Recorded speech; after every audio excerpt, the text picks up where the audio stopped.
So I wake up this morning, and the first thing I do when I wake up is I grab my phone off the nightstand, and I'm just like, I'm like swiping through, and then I see Kanye West is buying Parler, and I was like, huh.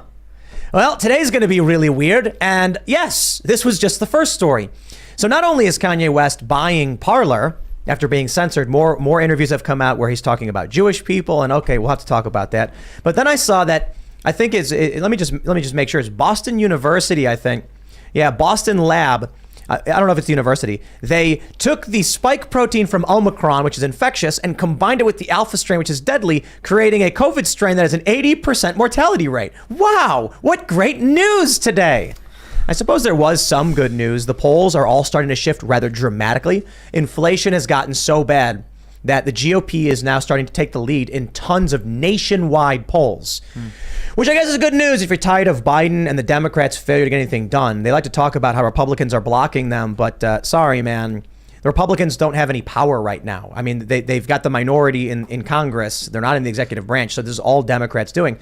Not that I think the Republicans are going to solve anything, but hey, sure, whatever. Maybe we'll get some good people in to do something. So we're going to talk about all of this, and obviously there's a lot more.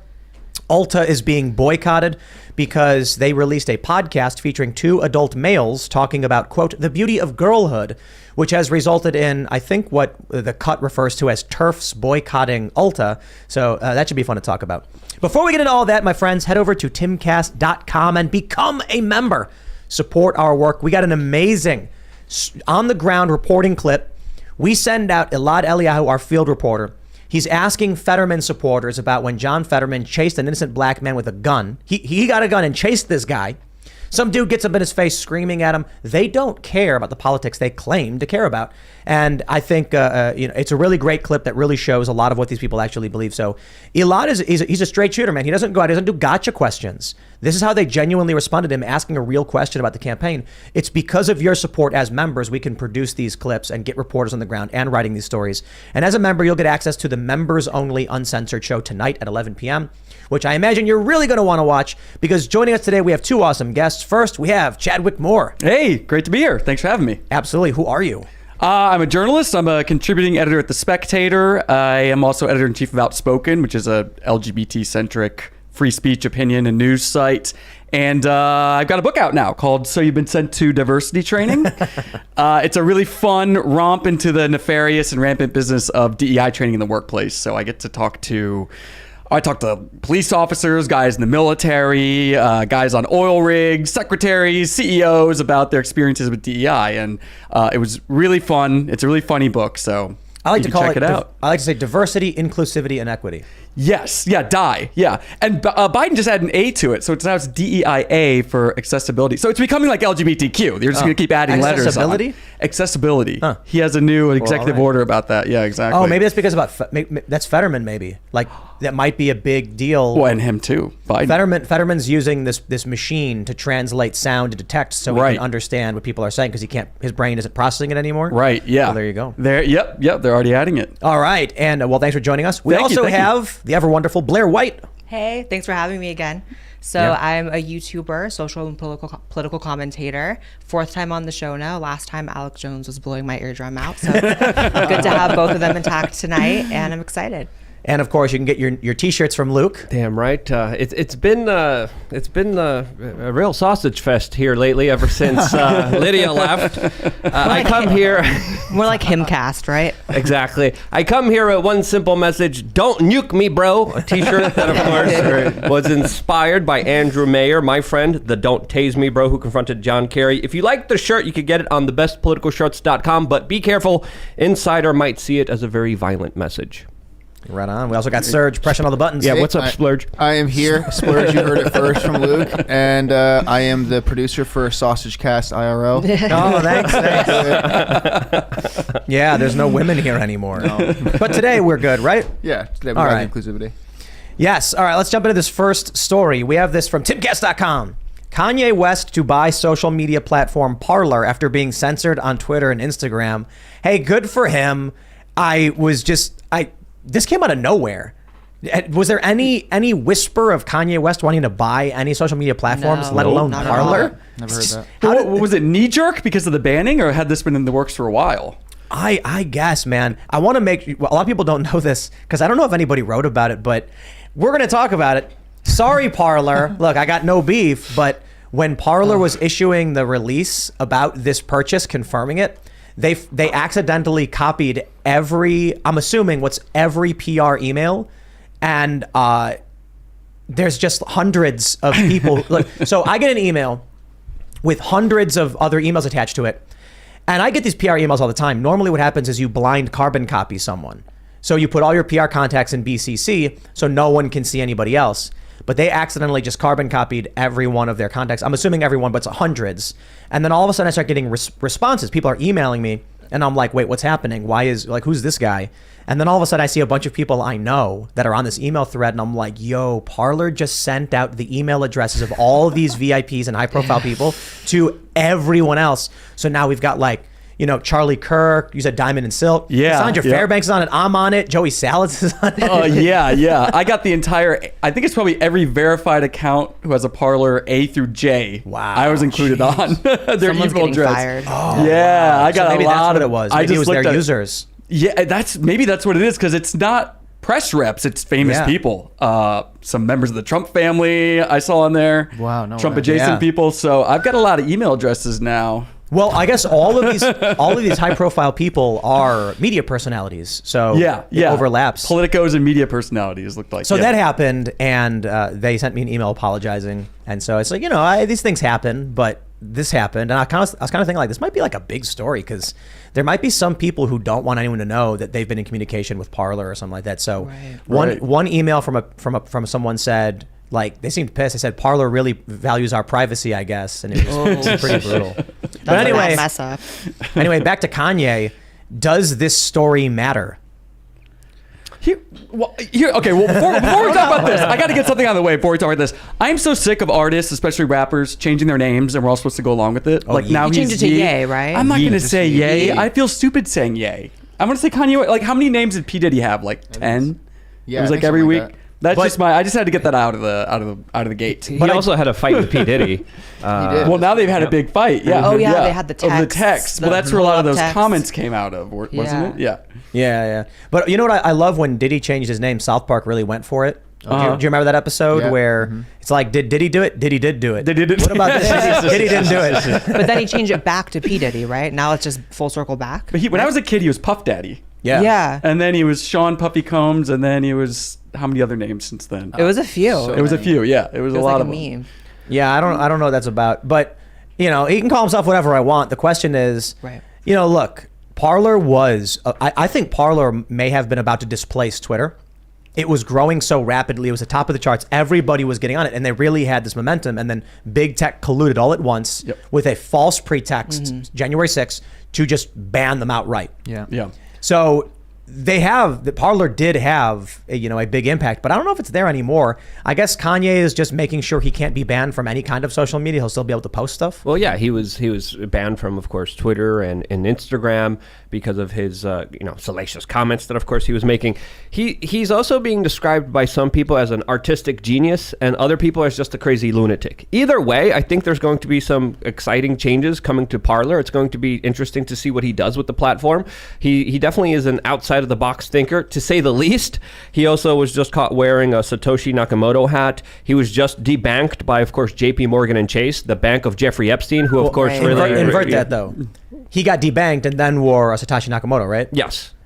So obvious. So for those that aren't familiar, that's a Bitcoin. That's the Bitcoin founder. Exactly. So clearly, he's making a statement about the banking industry. So yet again, some people are saying he's just an artist, just trying to sell his records. Some people are saying he's really trying to change things in societies. It all depends on what you really kind of think of him as an individual. But it's not boring. It could give it new life as well. It could be something entirely different afterwards, and it could come back. Well, I think that's it right He did there. a lot of interesting things in the sneaker industry. Criticize him for his words, but he at least changed things up and made him a little bit more innovative, a little bit more different, a little bit more artistic, a little bit more out of the box, because we just continue to see the same old kind of routines. And I might not agree with his statements, but I still think crazy people should have a voice. Artistic savants should have a voice. Yeah. No matter if you agree with it or disagree with it, I think that voice is important to understand where someone truly is. And censoring it isn't going to help anybody. I don't think he's crazy.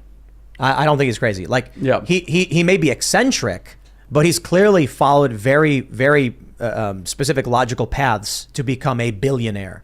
And his net worth rivals that of Trump. It's like, Trump's worth more, but Kanye's, relatively close in terms of being a billionaire. Right. There is, however, his statements he made about Jewish people controlling, Diddy or Puff Diddy, or I don't know what his guy's name is. P. Diddy Puff. P. Diddy Puff. P. Diddy Puff. He made comments about that. He made more comments on another podcast. Apparently, he did an interview and they didn't air it. And then he did another interview. He's like, I don't even know if you guys are gonna air this because you won't air my comments. But he's made comments about Jewish people that I think are either he's speaking very, very poorly, or he's just completely wrong and has really bad information. And I think people can be susceptible to conspiracy theories when they read things that are incorrect. It doesn't mean I don't think he's insane. I think he thinks things that aren't correct. Or he's expressing himself in a very poor way. Let me put it this way. Or he's expressing himself in a way that galvanizes media attention so he could sell his product better to you. Mm-hmm. So maybe potentially, it's a big grift or something? Maybe it's just a way of just getting attention. He said something like repeal the 13th Amendment, right? It was something like that. Wasn't there a segment that was edited out of Fox News? Like, there was took a out bunch. several comments. Yeah. Yeah. With what, the Tucker interview? Yeah. Yeah, 'cause yeah. he said some shit about Jewish people. Yeah, I think he was like saying Black Hebrew Israelite stuff. And then there was the tweet, the DEF CON Jewish people. That was crazy. Yeah, but then he's also made the comments about Derek Chauvin and George Floyd. Well, here's the point Aren't I'm they going to sue him now? He said something about repealing the 13th Amendment, and everyone claimed that he was pro-slavery. He clarified what he meant was the 13th Amendment allows slavery. It specifically says if you're incarcerated, it says you can't be a slave unless you're incarcerated or something like that. And what he was saying is you shouldn't be able to be enslaved for any reason. He's actually correct. Mm-hmm. We should ban slavery in all capacities, but because he didn't speak very well, people misconstrued what he was saying. Now, I gotta be honest, I don't know what he could have meant by those Jewish comments. I think he's read a whole bunch of crackpot conspiracy stuff and he's believing some stupid stuff. That's about it. Yeah. And there is something to be said about how he has his bank account closed, and you're right, Jeffrey Epstein's wasn't. And they even had like a press release about why they weren't going to close Jeffrey Epstein's like back before. Even So when it's there like, was red flags and warnings, and he was a convicted person who hurt children. Right, but someone's words are worse apparently than sex trafficking. But no. I think there was also a clarification on that specific story, and that he was actually debanked before making those statements. Oh, So he got debanked, then he came out and made those statements. Was it for the White Lives Matter shirt then? What did he do? Yeah, I don't know. Again, like who knows? Here's something else. Candace Owens' husband is the CEO of Parler. That makes sense. Yeah. So that could be why it happened so quickly. Kanye knows Candace. He meets George Farmer, I think is his name. And then Kanye's like, you need money for this? I'll buy it. And he probably's like, okay. And then he it's a private company. So they just went, sure, let's roll. I think this might actually be really big. Kanye buying Parler might actually be the bigger threat to Twitter. Yeah. I was asking if the story mattered, but here's what I want to add to this. It's possible. Kanye's famous, okay? We get it. He's got a lot of fans who follow him because his story isn't just about his music, it's about his success. So there are a lot of young men that see Kanye and they want to be like him. They want to be a billionaire. Now he's buying Parler. They're going to go join it because they want to hang out with Kanye. The media can say whatever they want about him. They can't do anything about it. If I was Kanye, I'd be hiring a bunch of security guards because he's got a lot of people that are real pissed off.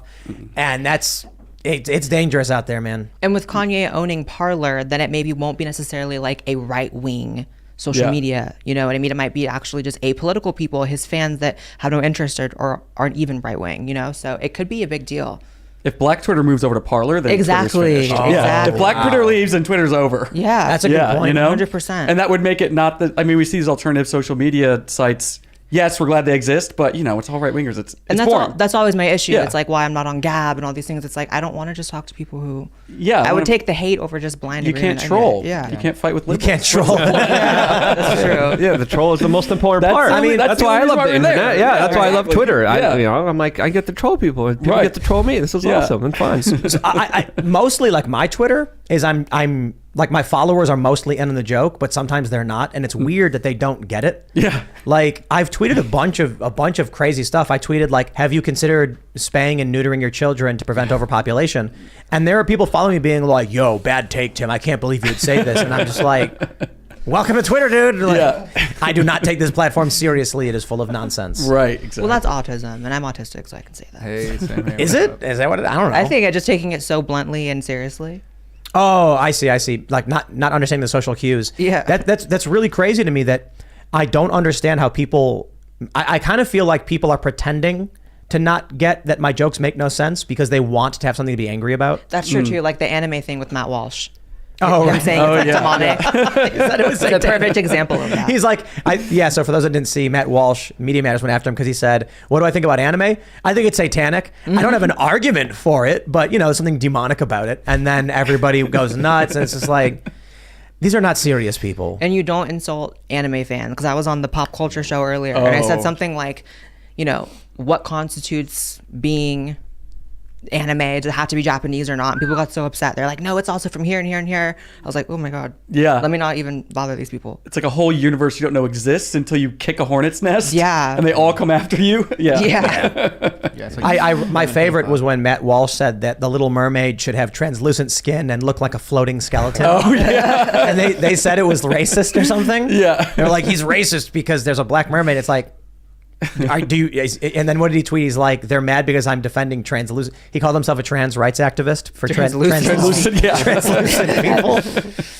It's like, it kind of feels like in a lot of ways we're on the verge of the apocalypse for one reason or another. But at least there's funny things happening as we ride the gravity bomb down to the Right. apocalypse. The downfall's funny. Yeah. And it kind of keeps getting Hey, what else are funnier. you going to do? Yeah. Be angry? It's just the collapse of civilization. It's Want to nothing- laugh or cry? Pick one. Yeah. Yeah. I choose to laugh. Yes. Always. Always. Do you guys Exactly. want? Do you want this one? All right, let's laugh and cry.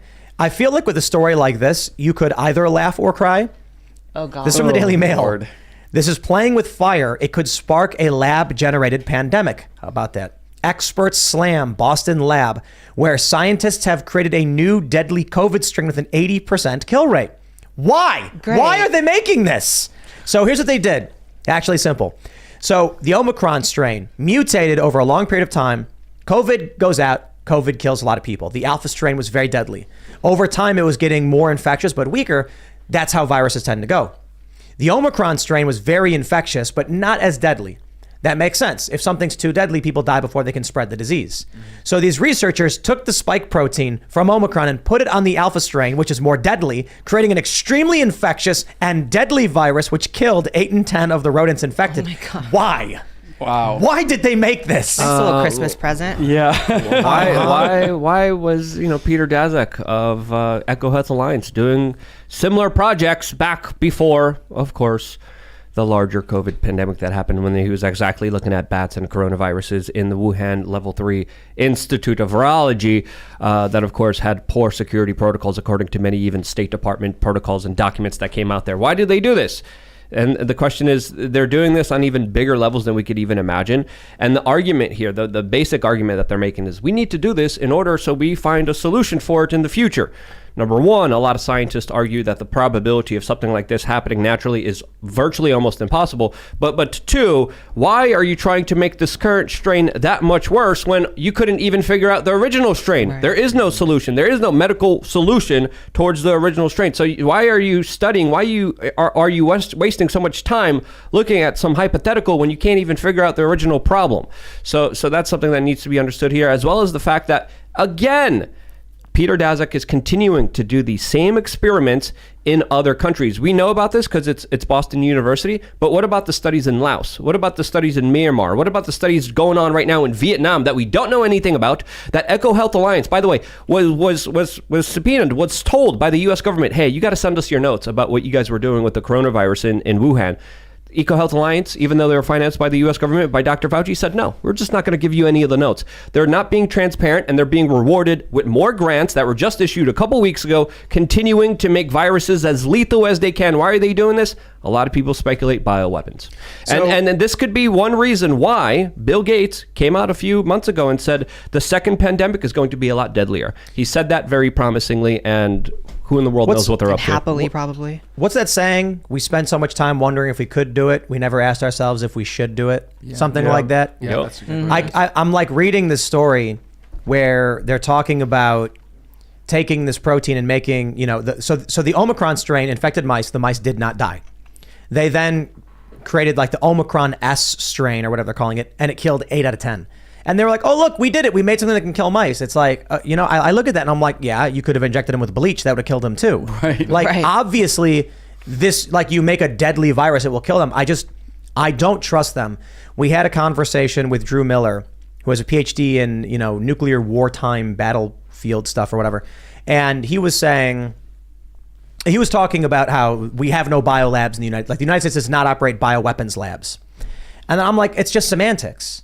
If U.S. laboratories are making extremely deadly viruses that they're extremely infectious and extremely lethal, and you argue they're not weapons because we don't use them for that, and I'm like, so the question is, if I have a factory that makes explosives, but we use it for mining operations, right? We're not making weapons. Then someone comes in, buys the company, and then sells them for war. Did we make weapons or not? Right. So like a knife company, we make fancy knives for culinary purposes, and then someone buys them and goes and fights with them. Did the company manufacture weapons? The answer is yes. Mm-hmm. They manufactured weapons. Was it their intent? No, but it doesn't matter. So we're seeing this, and I'm like, hey, that is a bioweapon. Now call it whatever you want. Say whatever you want about it. If you make a nuclear bomb and say, we just want to see if it would explode, I'll be like, yeah, okay, well, you're making nuclear weapons. Yeah. Right. There's no, you know what, man? And I can even make the argument, knives, culinary knives have a purpose. You can cut your steak, what are you going to do? You want to eat dinner, this virus has no purpose. It's literal, the only purpose is killing people. So, anyway. Well, these researchers who I would assume know the coronavirus better than anyone on Earth have looked at it more than anyone, obviously. Have they said anything in the report about, yes, this was definitely man-made in a lab? Or are they forbidden from saying that? Do they know a lot about this virus? Since, again, the official story is we don't even know exactly where it came from. Yeah. We don't have an origin. We don't have a patient zero. We don't have any of that. Well, someone knows.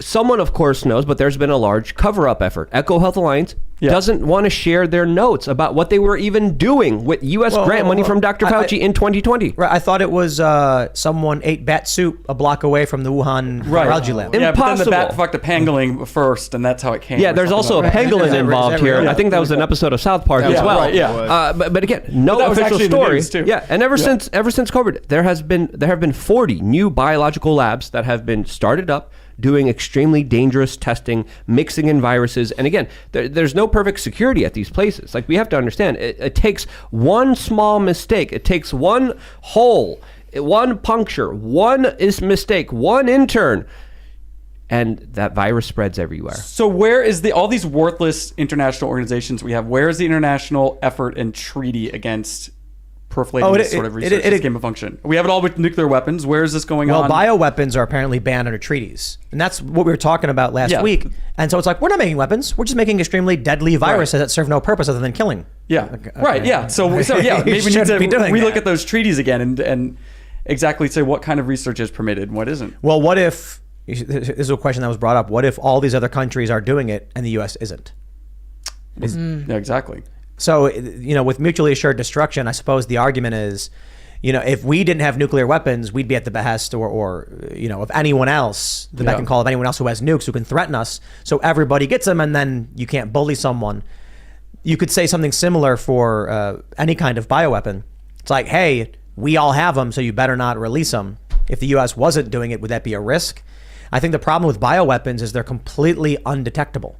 With a nuclear weapon, we can see who did it. Yeah. Like, that came from Russia, and it's a Russian missile. Somebody gets sick, we have no idea what it is or where it came from. Mm-hmm. And then it's going to spread everywhere and infect everybody. And this is what's public. Imagine what's not public. Imagine what's secret. Imagine what else they're doing that we don't know about, that's not in the United States, that's in Myanmar or in Ukraine or wherever it may be, that these people are taking their money, investing it, and doing research in extremely poor countries where there's no transparency, there's no accountability, and they prey on poorer countries because they're able to get away with more disastrous, nasty stuff that they wouldn't be able to get away with here in the United States. 2020 could have been the warm-up, honestly. Yeah, I mean, that's what Bill Gates says. Bill Gates says this is only one of many pandemics to come. Yeah, and he's excited. He literally said that. Yeah, he said the second pandemic is going to be a lot deadlier than this one is. And I'll clarify too. I mean, this is in mice. So how that directly translates may be very, very different. It may be much, much higher in mice than it is in humans, but they're basically making the point that the Omicron they tested didn't kill any of the mice. They made it more deadly. It killed 80% of them, 8 out of 10. So we'll see. I got a prediction. I think we talked about, and this is, again, we broached this subject on how a bioweapon would be released. And I said, I think that any nation that releases a bioweapon will release a mild strain of it on their own country first. Here's what happens. They create 2 viruses, hypothetically, any country. The deadly variant and the mild variant. But they're very, very similar. They share a lot of the same attributes. They release on their own population the flu. Everybody gets it. 0.1% mortality or 0.01 or whatever it is for the flu. Then they release the massive maximum 60% deadly strain on somewhere else in the world. And when that strain comes back to their country, their people already have immunity to a variant of it. So they're much, much less susceptible. We saw this with the Spanish flu. Many people wondered why it was that in China, they didn't actually get hit as hard as the rest of the world when it came to the Spanish flu. It was like 1918, I think. And one of the arguments is that a similar version was actually in China. They all got sick, but not that bad, got immunity to it. When it spread around in the trenches and with the infections and the grime, it got substantially worse. And then when it came back to China, they were already mostly immune to it. So now that we're hearing they're making, whether or not it's this COVID virus or whatever, here's my prediction. My prediction is we see a deadly strain of COVID, but it will mostly just impact countries that haven't faced the severity of this, which I wonder which countries that is. Countries with very low COVID infection and mortality rates. I wonder what those countries are. Do you know, Luke? Usually the places that weren't a part of the program that injected unknown rushed experimental needle into That's them. not. If you look at the countries that have the most deaths are the places, the ones that had the biggest vaccination program. Let's just be real. Right, and and that's why they were putting the vaccination programs there, because they had more death. There are specific countries around the world, mostly in the third world, that had very low COVID death and infection rates, so they didn't bring vaccines there. But if these people don't have the immunity, either for vaccine or whatever reason, then you're going to see a deadlier strain severely impact third world countries in this case. Well, scientists see it just, there's a lot of scientific debate that's actually being centered around this specific topic, especially when it comes to, countries like Haiti comparatively to Israel, Singapore, what happened there to other places. But at the end of the day, natural immunity is something that, again, also topic that has been censored a lot, but natural immunity has been key to a lot of people's personal health and getting through a lot of this nonsense and bullcrap. Do you guys think Americans would be willing to lock down again? Because I question that in my head. I'm like, if they just did it all over again. I don't know. No way. Where I live in New York, they would. They're dying for Well, that's the thing. Blue states would. They're freaking out that we're not locked down right now. But people are moving to Florida and Texas. Yeah. And so the blue states probably would, because you have a higher density now of the people who want to live under the boot. Right. And then South Dakota, Florida, Texas, a bunch of red states, they wouldn't do it. West Virginia probably wouldn't do it. Yeah. Yeah. I don't know. Did New Hampshire do it? It depends where, because the big cities, especially with a lot of people condensed, they had their own little versions of it. But the government is very limited in New Hampshire, so it was up to a lot of personal individuals, personal businesses to decide for themselves. But as far as comparing it to New York, it was day and night to what was going on there. It depends what happens. There's also scientific thoughts and ideas that if a virus is more deadly, it's less contagious. But they're talking about how this biolab made weapon this new strain of COVID made by Boston University. They're saying it was a university. I just want to be. I think Boston University. You sure? Yeah. You could double check just to make sure we're right on this. Sure. That Boston. You're right. Yeah. But Boston University is also reporting that this is 5 times more contagious than the original COVID virus. So it's more contagious and more deadly. That's something pretty serious there.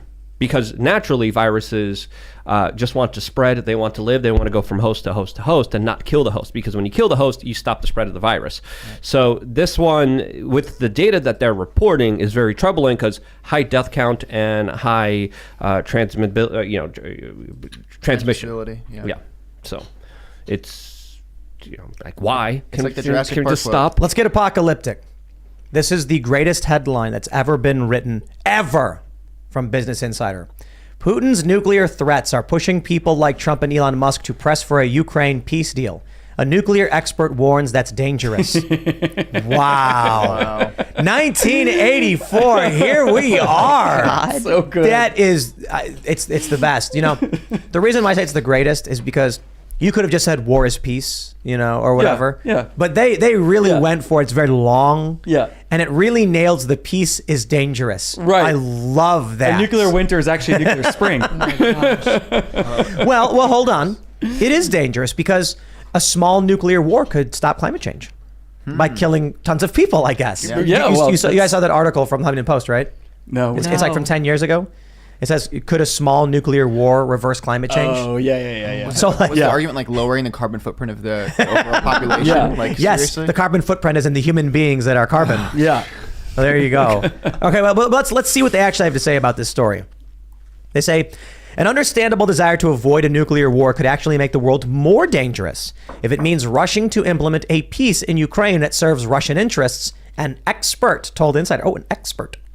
Such a move, which some influential figures have called for, risks setting a precedent that atomic blackmail is the way to win wars and take territory troops can't otherwise hold. A model that could be copycatted by even the weakest nuclear-armed states and may only succeed at delaying another war.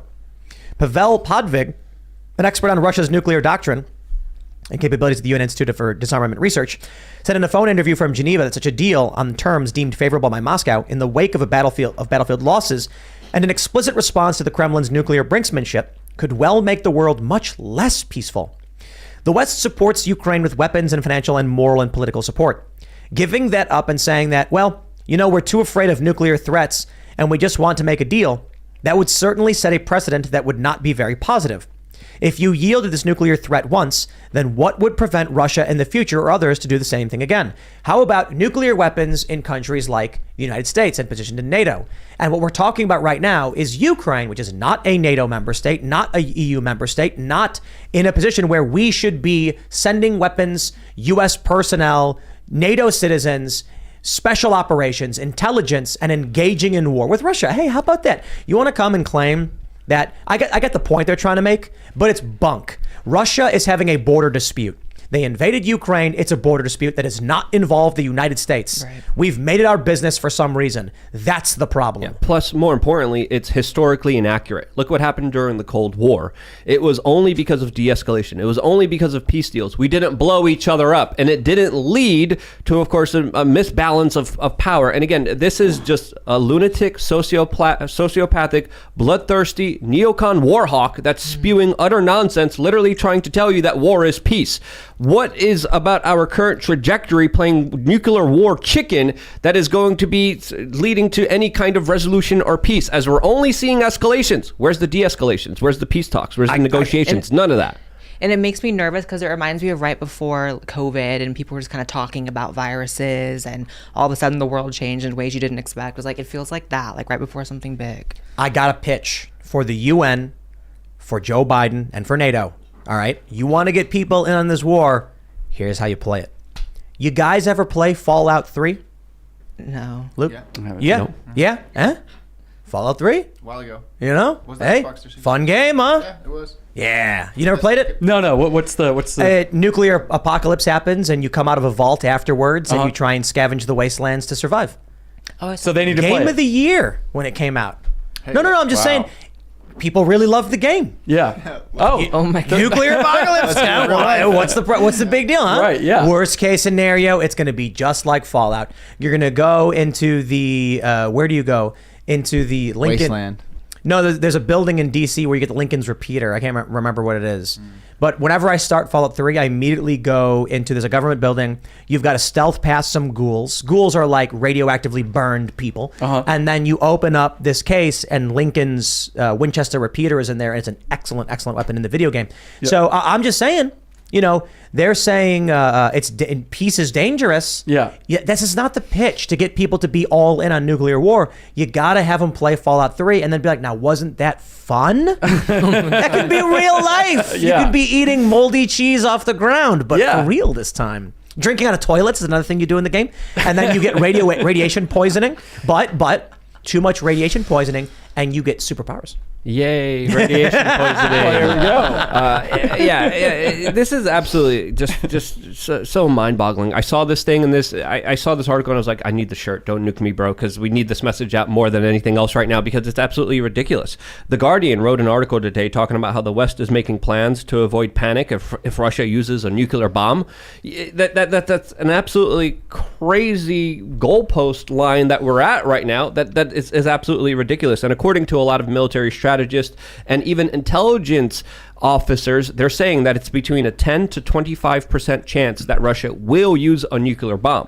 Now, the people in charge, a lot of the very powerful people, a lot of the people who control a lot of the multinational corporations, the big banks, they have their bunkers, they have their survival food, they have everything that they need. They don't have to wager or risk anything else. Everyone else is going to be paying for the consequences of this, for these stupid policies and decisions that don't have any objective. What's the goal here? Why are we doing this? What's the objective? Why can't we even ask? And why is the corporate U.S. Western media trying to gaslight us into a full all-out world war? It's simple. Pull it up, Serge. Could a small nuclear war reverse global warming? From the Huffington Post. The article is real, February 26, 2011. It says, quote, nuclear war could reverse global warming. Boom. You are the carbon they're trying to reduce. That's because it will end life on Earth. Like, people don't understand. It will obliterate life and human beings from ever existing. Like, life as we have it right now will be over, and it'll be terrifying. And if you're lucky to survive, you're going to suffer. This is so stupid and so backwards. And again, you don't have to be pro-Russia or pro-Putin to call for peace and de-escalations. With negotiations, no one's always going to be perfectly happy. No one's always going to get what they want. But at least, for frick's sakes, come to the table and start talking just to each other. And have you guys seen the pictures in certain subways where they're putting up posters like how to survive nuclear war? No. Like, What, for yeah, real? yeah. There's But like, are they serious? Or are they like gags? I think they're. 'Cause Who really knows? We have PSAs in New York City, Yes. funded by the city. What to do with More than nuclear one, though? bomb I hits. saw the other one. I saw one of them. There might be more. It's the woman saying, like, stay inside and don't. I think I've seen Yeah. that one. Take She's like- showers. But that's conditioning, right? It's Yeah. like kind of just getting people used to the idea, which is pretty She's like, scary. the big one hit. Don't ask us how or why. Exactly. And the best part is, like, the advice they give you will not save you. Right. Nope. Yeah. Right. Take a shower. Well, Like no. the I oxygen mean, masks on planes. It's like, look. So if you are in the blast radius, I have good news. You won't even know what happened. The shockwave, thermal radiation detonation will kill you faster than your brain can process anything is happening. You might hear a whistle, and then all of a sudden, you don't exist anymore. Now, there's a problem. There's multiple layers to the blast, and you can be in just the... there's a blast radius, non-thermal, which is going to burn you, and it's going to, like, your ears will probably be bleeding, windows will be shattered, you may be seriously injured. That's the worst place to be. And depending on the kind of bomb they use, some have maximum radioactive yield. You could be, like, watching yourself melt in the fireball for, like, an extended period of time. So this PSA really is for people who are outside the blast radius completely. And when they say take a shower, that is actually good advice. If you are covered in dirt and grime, you want to get clean as soon as possible, because the particles from the radiation, like the radioactive particles, iodine and things like that, will get all over you. You got to take potassium iodine pills. But what they're basically saying is, if you live in, like, probably Harlem, or what's another good spot? Probably Coney Island in that area, or Long Island, do these things. Because if you're in Brooklyn, Queens, or Manhattan, and they nuke, that's where it's going to be. Yeah. Well, good. I won't even know what happened. And Tim explained before It'll we be went sweet. on how it's probably going to be Texas, so that's really great. Well, Yeah. Yeah, I said it's a good thing we don't live in some major urban center like, Austin or whatever. And I'm just like sweating, like, oh, okay. Well, it's not just the radiation, it's the breakdown of society, of infrastructure, of clean water, of food. It's the nuclear fallout that, of course, will be affecting the soils for thousands and thousands of years. And over the weekend, I actually watched a documentary about soldiers in the United Kingdom that were experimented on by their government that launched a nuclear weapon. And they brought in the soldiers just to see what would happen to them. They made them sign contracts and NDAs, and they classified a lot of this information. So if they spoke out against what happened to them, they would be charged with treason. A lot of these soldiers died. A lot of these soldiers became infertile. A lot of these soldiers came down with sicknesses and illnesses that you can't even imagine. And this is the UK government An official military taking their soldiers, being like, yeah, we're just going to put you right in front of this nuclear blast to see what happened to you. And they were describing how during the nuclear blast, when they put their hands in front of their face to cover their eyes, they could see every bone, every blood vessel in front of their hands. Wow. So this is what governments do. They routinely sacrifice people. They sacrifice their own people. They murder. They do horrific scientific experiments. And if you think these sociopathic monsters are not trying to start a nuclear war, you're not paying attention, because that's exactly what they're doing every single day right now. And there's like really interesting fallout that goes like by generations too, because I watched a clip on the plane actually here, and there was a guy who was around nuclear testing, and he didn't have any issues, but he had a daughter like born after he was involved with it. And the daughter, by age 11, it took 11 years for things to show up, started growing hair all over her face and body uncontrollably, because it messes with your genes, right? So it's like it just twists the gene. And So- she actually died after that. Wow. Yeah. Yep. Oh. So it's his daughter, you know. I was thinking like maybe you become like a Hulk. You know what I mean? Well, Like, that would be on the good end, but I don't know. And then die. An We need a few more uncontrollable experiments to rage see. monster who can't have normal life, I guess. I don't think that ever happened to anyone exposed to radiation, Tim. Oh well, I don't. Not yet. Not yet. I mean, We might have a few someone grew cases. hair all over her body. I mean, that's kind of like a. That's the beast. There you go. Yeah. you know. So one X-Man came true. Wolverine. Yeah. That's But the we're funny. not looking at this conversation in like 6 months and like, oh, remember when we were talking about this before it all went Oh down? my God, This yeah, just we're feels gonna- like that right now. I'm like, oh Yeah. my God. We're gonna be So, sitting in rubble eating cold beans, being like, "Remember when we made that joke?" And I'll just be gone because it's going to be in Austin. Well, so the point I was making before the show about Austin was not literally Austin, but I was like, if we're dealing with like a retaliatory strike or a threat, then Russia or whoever, probably Russia, will not target DC or a major city first. They'll target a small town first in a shock and awe strike. So if you hit a big city, the rest of the country says, of course. If you hit a small town, then everyone in the country panics, stops working, locks down, or flees, and that destroys the economy outright. Right. So that's probably why they would do a lower yield strike on a small city first. I don't think it would be DC, simply because that would be like deciding to shoot someone in the bulletproof armor. It's it's like probably the most heavily fortified with bunkers. Raven Rock has got a $100 million expansion. Have you guys heard? We talked about this. Yeah, we did. That when we had Drew Miller on, he mentioned that they're doing expansion at Mount Weather, which is nuclear bunker, as well as, and then he mentioned Raven Rock. I looked it up just recently in August, a $100 million contract to Raven Rock for a massive expansion. And they also did another award another contract for Mount Weather for a major 65,000 square foot facility. They're not going to be done right away, but they're certainly thinking about expanding their bunkers. I would imagine all of the surface to air missiles and anti-nuke capabilities are centered around DC, specifically for this reason. So they'd probably hit, if they wanted to cause major disruption to this country, a major economic center. The reason why Austin makes a lot of sense is because the gigafactory is there. So you've got San Francisco, which would be a huge target, probably because of the tech sector. And then you've got the move over to Austin with gigafactory and other, let's just call it the California brain drain to Texas and Florida would make them targets as well. Hit the economic centers. They would probably hit the North Dakota frack fields, seriously hindering our ability to produce energy. Those are going to be huge targets. But it's not like the political epicenter it's probably a moderate target. But thinking about like January 6th, these people thought that like by going in a building, they would have governmental power or something. It's like, dude, it's not the 1600s. So Putin knows. Why hit DC? The U.S. government is digitally decentralized. You need to hit economic and resource centers. Silicon Valley is going to be a huge target.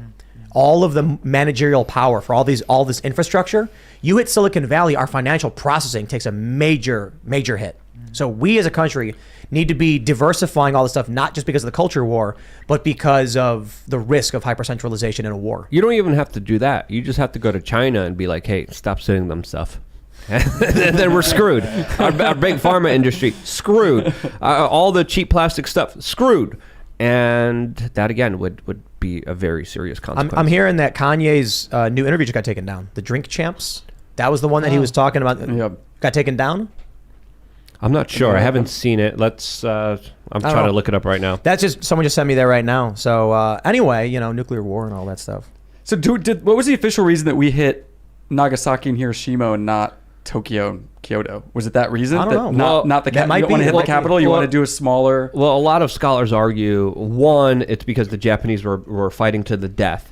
Two, it was a kind of symbol to show Russia and No. other. He's asking why not Tokyo? Why not Tokyo? Oh, yeah, okay, yeah, that's okay, what I'm okay. asking. Yeah. Sorry. So is it that you don't want to hit the capital? You want his smaller city to spread more panic? Well, they were also responsible for a lot of the manufacturing and production of the Okay, of so the it's more bigger war strategic than materials. psychological. And you know, the United States took over Tokyo, and it was a huge. It's one of the biggest cities in the world. We got You know, it. the civilian just- casualties would be immense. I googled it. Stack Exchange. Someone responded, Hiroshima, the first city, was an important army depot and port of embarkation in the middle of an urban industrial area. Okay. It's a good radar target and is such a size that a large part of the city could be extensively damaged.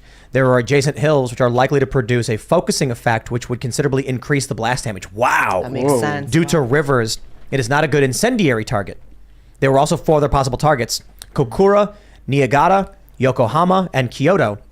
There were 3 criteria for choosing targets. The target was larger than 3 miles in diameter and was an important target in a large urban area. The blast would create effective damage. The target was unlikely to be attacked by August 1945.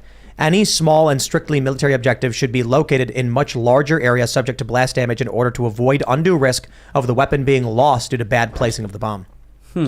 Interesting. They say the possibility of bombing the Emperor's palace was discussed.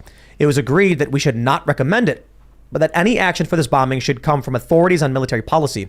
It was agreed that we should obtain information from which we could determine the effectiveness of our weapon against this target. Oh, they were testing it. Makes They sense. wanted a good detonation to Right. see what the effects would be. Well, there you go. Huh. Interesting. Yeah, they said Tokyo was not a strategic value if Japan were to be invaded. Interesting. Makes sense. Yeah. Military Yeah. target. Well, there you go, my friends. So I just want to say this as I do with the upcoming election to all of you 18 to 25-year-olds, particularly 18 to 25-year-old males. Whether you're trans or not doesn't matter. The U.S. government has already said it. You must sign up for the draft. No. And if you don't, and so let me just say, if you find yourself as an 18 to 25-year-old male for some reason voting demographic, then I will personally applaud you for your sacrifice as you are loaded up as cannon fodder in World War III by the people you voted for. So congratulations on supporting the war effort. Me, on the other hand, I'm going to keep saying the U.S. should not be involved in the Ukrainian conflict, particularly at this point as things have escalated to this degree, and we need to find a path towards peace, lest you be drafted. But these people just, you look at the polls. Actually, let me show you the polls. For the sake of this end of the segment, I'll just show you right here that 18 to 29-year-olds overwhelmingly favor Democrats. So to all of you, I bid you farewell as you go off to fight this war for me. What's I don't the want you maximum to. age But, to get drafted? so it's 8. They say 18 to 25. I'm too However, old to get drafted. right, but when it comes to actual war, they definitely broaden the. So they'll Thanks, conscript Biden. 50-year-olds. It's not as practicality. But let's talk about the story. This is good news, I suppose, if you don't like war. It's not necessarily absolute great news because neocons, Republicans have their warmongers as well. But the New York Times says Republicans gain edge as voters worry about economy. Times Siena poll finds. Here's what I find interesting. Right now, a bunch of polls are dropping, and they've mirror inverted on their findings. 2 weeks ago, it's like Democrats +5, and now it's flipped, Democrats +5. And I'm like, whoa. How is this happening in the span of a week? Maybe it was all propaganda BS and the pollsters are lying. They're really bad at their jobs. That one's true because they keep getting it wrong. Or maybe Joe Biden tried a quid pro quo with Saudi Arabia. It backfired. Gas prices are now skyrocketing right before the election. Surprise, Biden. Now we're getting the October surprise and people are saying no. And the economy, it's the economy, stupid. So there we go. What do you think? Republicans going to take it now the polls are shifting, or are they always going to take it? Or do they lose? I don't know. Well, if Republicans win, then they'll announce that they're in a recession. Right now, we're in denial about that. Yeah. Well, actually, no. That's going to be a bad thing because that's when things are going to get really bad. Yeah. Because the media will say now we're in recession, and then the rich people will stop spending, get scared. But Then it's things are gonna already get even worse. happening. But you're right. The media won't admit it. They're going, well, we're Yeah. not really in a recession. The day after the election, if they announce Republicans take the House, they go, oh, it's a recession, by the way. And they changed the definition of recession on Wikipedia, correct? Well, Yeah, well, this is the interesting thing. Colloquially, we have always called it 2 quarters of negative growth, but it's never been an official governmental definition. So now they're playing a semantic game where, Of course, the presidents and administrations have in the past, even Pelosi, as recent as I think earlier this year, all defined a recession as 2 quarters of negative growth. The moment it happens, for political reasons, they go, no, that's not the real definition. Right. So it's all BS. Take a look at this, though. I find this really interesting. So in the polling, likely voters, 49 to 45 favoring Republicans. Men, 50 to 45. Women, 47. So women are split, but dudes are 5% more Republican. What I find really interesting is that 18 to 29-year-olds, 52% favor Democrats. 30 to 44, 50% favor Democrats. 45 to 64 is 38% for Democrats. And then you have 65 and older, which is 48 to 48. So the interesting thing is the only demographic by age which opposes Democrats is 45 to 64. Does that mean there's more 45 to 64-year-olds than 30 to 40 than 18 to 44-year-olds? I wouldn't be surprised because people aren't having kids. But how is it that 18 to 44, these two different age groups, overwhelmingly favor the Democrats, but 45 to 64 is almost 2 to 1 Republican, and that results in a 49% lead for Republicans over 45? Is Gen Xers just a bigger generation or something, or what is that? Some boomers are in there, I guess. I don't know. I find it interesting that like the oldest age group gets more lived out. I don't understand. Yeah. Well, I was polled in this. I was saying this Oh, yeah, you earlier. said This is that. Siena poll. I was actually polled in this. I've never been polled before. I didn't think they actually polled conservative. Well, I'm not a registered Republican, so maybe that had something to do with it. I'm registered independent.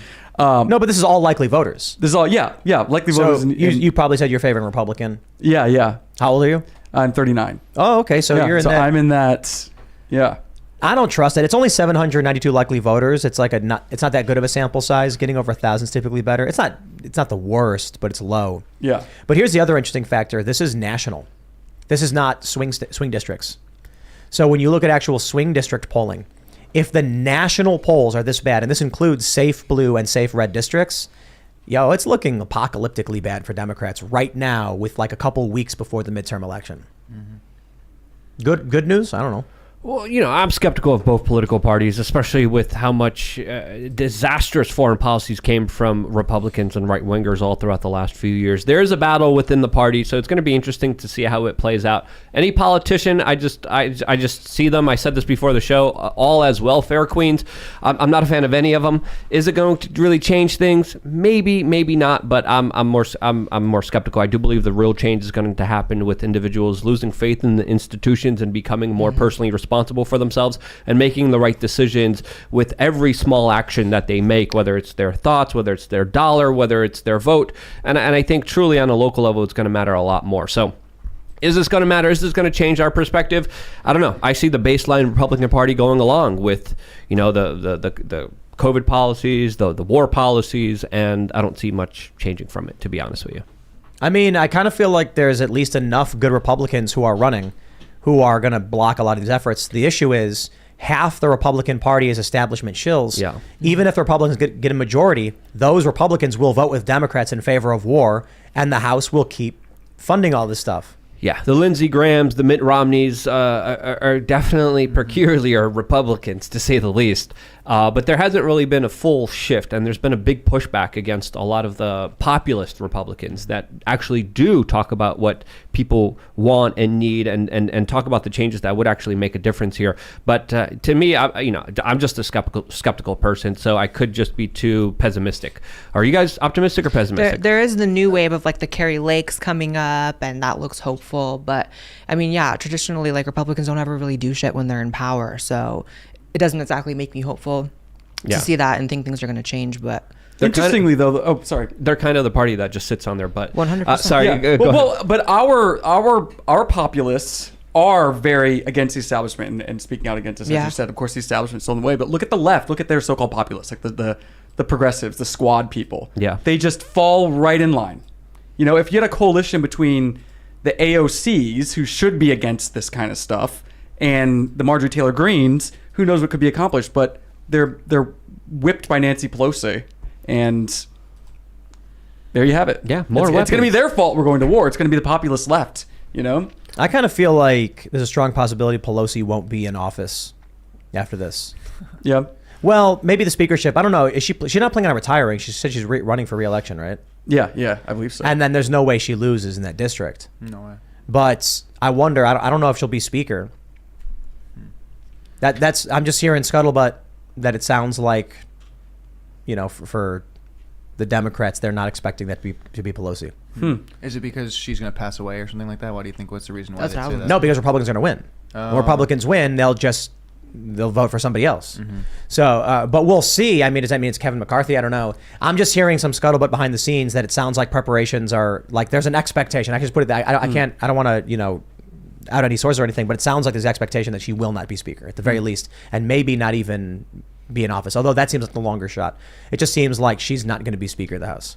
It's going to be interesting to see because it's definitely a very fast-changing political landscape. Anything could happen.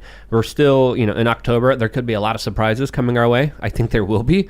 It's already been an absolutely crazy news cycle. I think it's only going to get a lot crazier from here. Oh man, that's the thing. We talked about this before. October surprises. How many October surprises have there already been? Tulsi Gabbard quits the Democratic Party, launches a show right in October. So they want 6 months in jail for Steve Bannon. They're pushing and $200,000 fine. What else do we have? Herschel Walker was it? Oh yeah, the abortion thing. Yeah. It's just it's like a machine gun of October surprises. It's just not going to stop.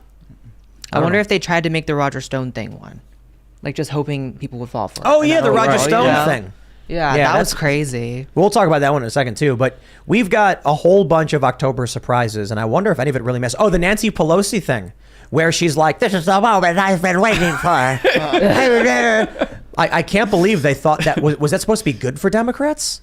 Yeah, Nancy Pelosi saying she was waiting for trespassing at the Capitol, that like she wanted it to happen. I mean, they loved it though. If you look at like all the blue check libs posting about it, they were yes queening about it. Yeah. The second it happened. But she's saying she expected it to happen. Right, had a camera crew. Yeah. That's How amazing. interesting. What's the official story for why she had a camera crew? Did they even bother thinking of an excuse? Yeah. It's just it was there. I don't understand. Yeah. Well, a lot of people expected a lot of problems and a lot of trouble. Yeah, that's there was a lot fair. of protests. There was a lot of websites. There was a lot of people saying, "Yeah, we're going to go do this and we're going to cause trouble." So, absolutely, she was ready. She's the queen of insider information. So you got to understand, she knows things that Warren Buffett doesn't even know. Right. So she's a very powerful lady with a lot of money, with a lot of influencers. In the Game of Thrones, they have that minister part of the round table. That's the minister of whispers. That's pretty much Nancy Pelosi. That's who she is. Yeah. She knows everything before it even happens. So obviously, she saw it coming. That's a really good idea for a skit. Maybe Seamus could do this one for Freedom Tunes, where it's like it's a carnival and you go to Palancy. Why do I call her Palancy? You go to Pelosi's. She's got like a cart, and you go inside it, and she reads your fortune, tells you the future. You should invest in Tesla right now. Great. Why? Just trust me. Then she turns around and she's like, "I vote yes on the bill to support more Tesla funding." And then it's like the people are like, "Wow, she was right. I made a fortune. She's a psychic." That's how it goes, man. I'm impressed that she keeps doing it. Like, no matter how many times anyone complains about it, beyond the left and the right are complaining about these Congress people, Senate or House, who just make all the right bets. Yeah. Right when they need to make it happen. For some reason, right? Yeah. Yeah.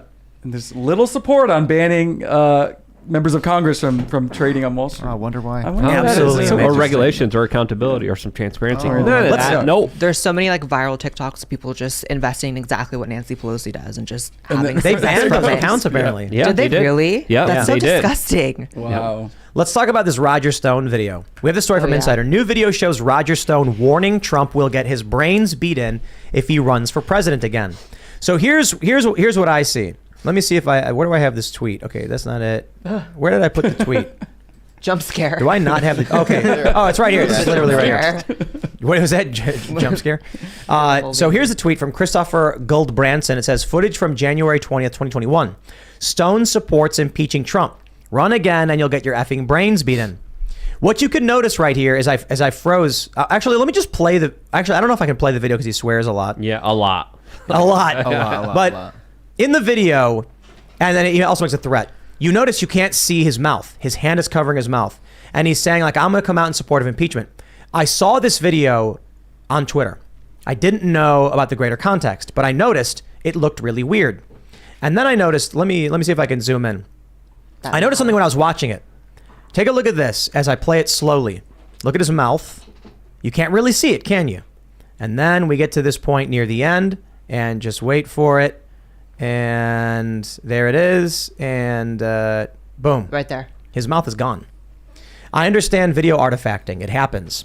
But when I watched this video without any context, I saw that and it looked really strange to me because nothing else but his mouth artifacted. Nothing else. Yeah. It's perfectly just on his mouth. Nothing else. Usually you get artifacting, it's not going to be so specific. Now you can argue it's just a low quality grainy video. But I saw that and I was just like, where did his mouth go? Why does his mouth just outright disappear right there? Like, what about the footage makes it just vanish? Typically, when you like I mentioned, artifacting doesn't isolate on a specific location when everything else is moving in the scene. Roger Stone later claimed it was a deep fake. And he said another deep fake video conflating my statements about Biden with Trump. I don't know any of that. I don't know who Christopher Goldbrandston is and why I should believe he is a journalist of credibility or merit. Right. Well, this footage was actually provided to the January 6th panel. And obviously, Where's his mouth? Roger is saying that it's a deep fake, but this was allegedly after Donald Trump told Roger Stone that he's not going to get a pardon. And Roger Stone allegedly blamed Ivanka Trump and Jared Kushner for this. And when we look at Ivanka Trump and Jared Kushner, they did represent more of the establishment wing of his political administration. And you know, this doesn't look good, whether it's fake or real. Roger Stone says it's fake. I don't know. I'm not an expert on this particular aspect, but when you look at the basic story, it kind of adds up. Is it real? Is it not? I don't know. Look at appears this. fake to Just me. look at this. Like, That doesn't look real. why, if he's going to say a word, does his mouth vanish for no reason like that? And the fact that even when his mouth is moving, his hand is covering it almost the entire time. Exactly. It's like how That- convenient. That's very weird. And my mind's kind of blown because when you showed me this before we went What's on. the next frame? Just go back and forth between. I did. Look. Yeah. His mouth is there as It part of the just shot. disappears. Then it just disappears. And then you get that. It looks weird. Look at that right there. Anyway, we can get a Look at that. That looks high-res weird. version of this. No, this is the version. This, couldn't this, do this is the version that has got the million views. Maybe it's real. Maybe I'm just weird. But look right there. See how his mouth at doesn't that. line up with his cheek? Yeah. I don't know, man. Maybe I'm just making fun of Roger Stone for being ugly. Maybe it's a real video. You know what I mean? Yeah, but ugly doesn't make your mouth disappear. And you could maybe argue it's just low resolution footage and it's an artifact. But look, man, I edit videos all day, every day for only the mouth to disappear in that one frame. Watch the frame from this frame to the next. The only thing that artifacts is the mouth. I just think that's very weird. And if Again, it is a deep fake, it's kind of scary because Insider here is reporting it as fact. Yeah. I'll tell you this. If watching this and trying to be factual to the best of my abilities, my response is I don't know. However, if I was working privately as someone who's been editing video for, I'm going on 24 or 5 years. I've been working in digital video editing since I was like 12 years old. I've been editing videos, working flash animations, designing websites and things like that. If someone privately came to me and said, this is video real, I'd say my opinion would be no. Right. As someone who's trying to report facts, I have no idea. Like, if I can't give you a definitive statement, I would just say I don't know. But my professional opinion, having worked with video, I have friends who do composite manipulation. We do some of this stuff for Cast Castle with the weird effects. This to me looks like they manipulated his mouth. Or he could be a lizard person that's shape-shifting right now, Well, that's- right in the frame of this video. I'm joking. Right. I'm being facetious. I just want to make sure it's clear. It's entirely possible. It's legitimate, real footage, and Roger Stone is just trying to weasel out. But I have a few questions if that's the case. Why would Roger Stone be embarrassed about something he willfully said in front of a camera crew that he invited to be in front of him? Right. Yeah. This isn't an undercover video. They're doing a shoot. Right. I mean, Right, they're right. with him the whole time. Yeah. Why would he now go, oh no, they recorded me when I chose for them to be there in front of me recording me, when I grabbed my phone and said everything? I just don't. It just, the whole thing While I'm stinks. performing for a camera. Yeah. Right. Well, it could be when he just got the news, he got overly emotional. Maybe, I don't know. But I'm just playing devil's advocate here. It could be a number of possibilities. It would be good if you get like a video expert to look at the video and the codec and to see exactly what it came from. If we could get a raw video sample and then go from there. But Look at his mouth right here. In Look this at this- day and look at age, this. Look at his mouth. We can't believe anything or anybody. Look how his mouth, like, it could just be bad video. Like, I'll but say, that's all That's right. weird. Look at that though. How it, like but you see on the top of his lip right there, how the side Yeah. of his lip curls up. You see Yes. kind of those darker pixels around the corner right there. That doesn't look normal at all. No, not at all. Your lips don't move like that. The Oh, shadows and don't look that like that looked either. like Yeah, it's too weird. His mouth isn't moving with his face in this frame. No. Like, look, when I watched this video before I knew anything about it, I thought it looked really weird because you can't see his mouth, and when you can, it behaves strangely. Then I saw a news story, I think it was The Hill or something, and I was like, what? And then they were like, Roger Stone claims it's a deep fake, and I was just like, yeah, that's weird. Well, if it's a deep fake, it's a pretty scary precedent being set that they can just report it as facts and they deal with the ramifications afterwards. People are also saying, look at the ear in the comments right now. Oh. And some people are saying it's a low bit rate. Yeah, it could just be a low bit rate. I mean, to be completely honest, I don't want to. What about the ear? What's the ear doing? I don't know. I'm just hearing a whole bunch of people in the chat room. Look at the ear. Look at the ear. Look at the ear. Oh, did it kind of jump? His ear or something? I mean, he's got a phone pressed up against it in a car that's moving. What's strange to me is the way his mouth moves and the way his mouth is covered. I find that like his mouth disappears in this frame. Yeah. There's one other frame you went through that we didn't talk about where like the mouth like connects to the background. It was really weird. Where? I think you may have went a little past it now. I just thought Right there. That looks weird. Yeah, to me, the I lips don't just know. look too unnatural. I but think who it would be knows? really funny if it turns out the video is totally legit and we're just making fun of him for having a weird mouth. Right. Yeah. That is a possibility here. Like, when I saw this, what looks strange to me is this looks like it's an anime character's face in this shot. Because for those that have watched anime, you'll know that they draw the head and then the mouth is separate. So you'll see lips, but the mouth moving and the lips aren't. right. Like, so this, I don't know. You know, hey, look, maybe we're just making fun of Roger Stone for being ugly, okay? Maybe that's it. Maybe that's all it is. I have no idea. Who's to say? All I know is if someone came to me and asked me if I thought it was authentic, I would immediately isolate the part where his mouth disappears and says, this doesn't look right. You know, the problem with video, it's a lot easier to check audio. Because with audio, you can see where breaks happen in the spectral analysis and things like that. Yeah. With video, you have the video, and people can easily be like, "It's grainy low res." Okay, well, why did he post a grainy low res? He certainly filmed this in 4K, didn't he? Yeah, that's But he the camera chose crew. to post the artifacted 480 version. Seriously, why? Serious question. Why is his hand covering his mouth the whole time? Why did Roger Stone agree to be interviewed and say all these things, but then deny he said them? And why did they post the low-res version? Look, I don't know who Christopher Goldbranson is. And I think if you blindly trust him, then I got a bridge to sell you. But it could be legit.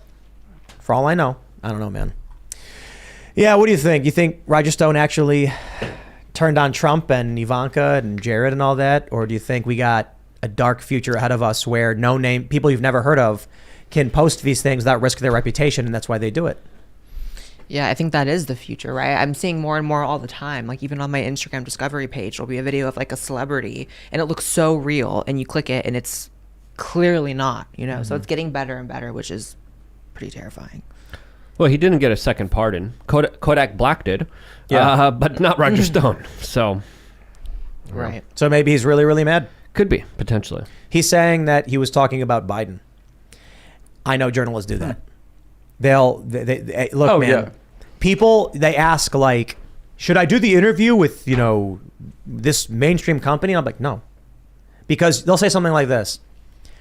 What's your least favorite food? What's your least favorite food? Like makes you sick.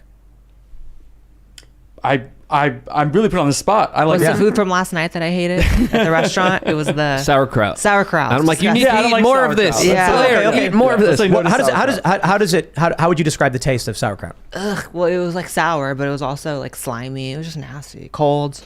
And then what they'll do is they'll ask a different question and edit that question in front of Yeah, your response. Tim Pool is nasty, slimy, cold. Yeah. Yeah. They'll be like, how do you feel about Trump? Oh, it's just nasty and slimy and Yeah. cold.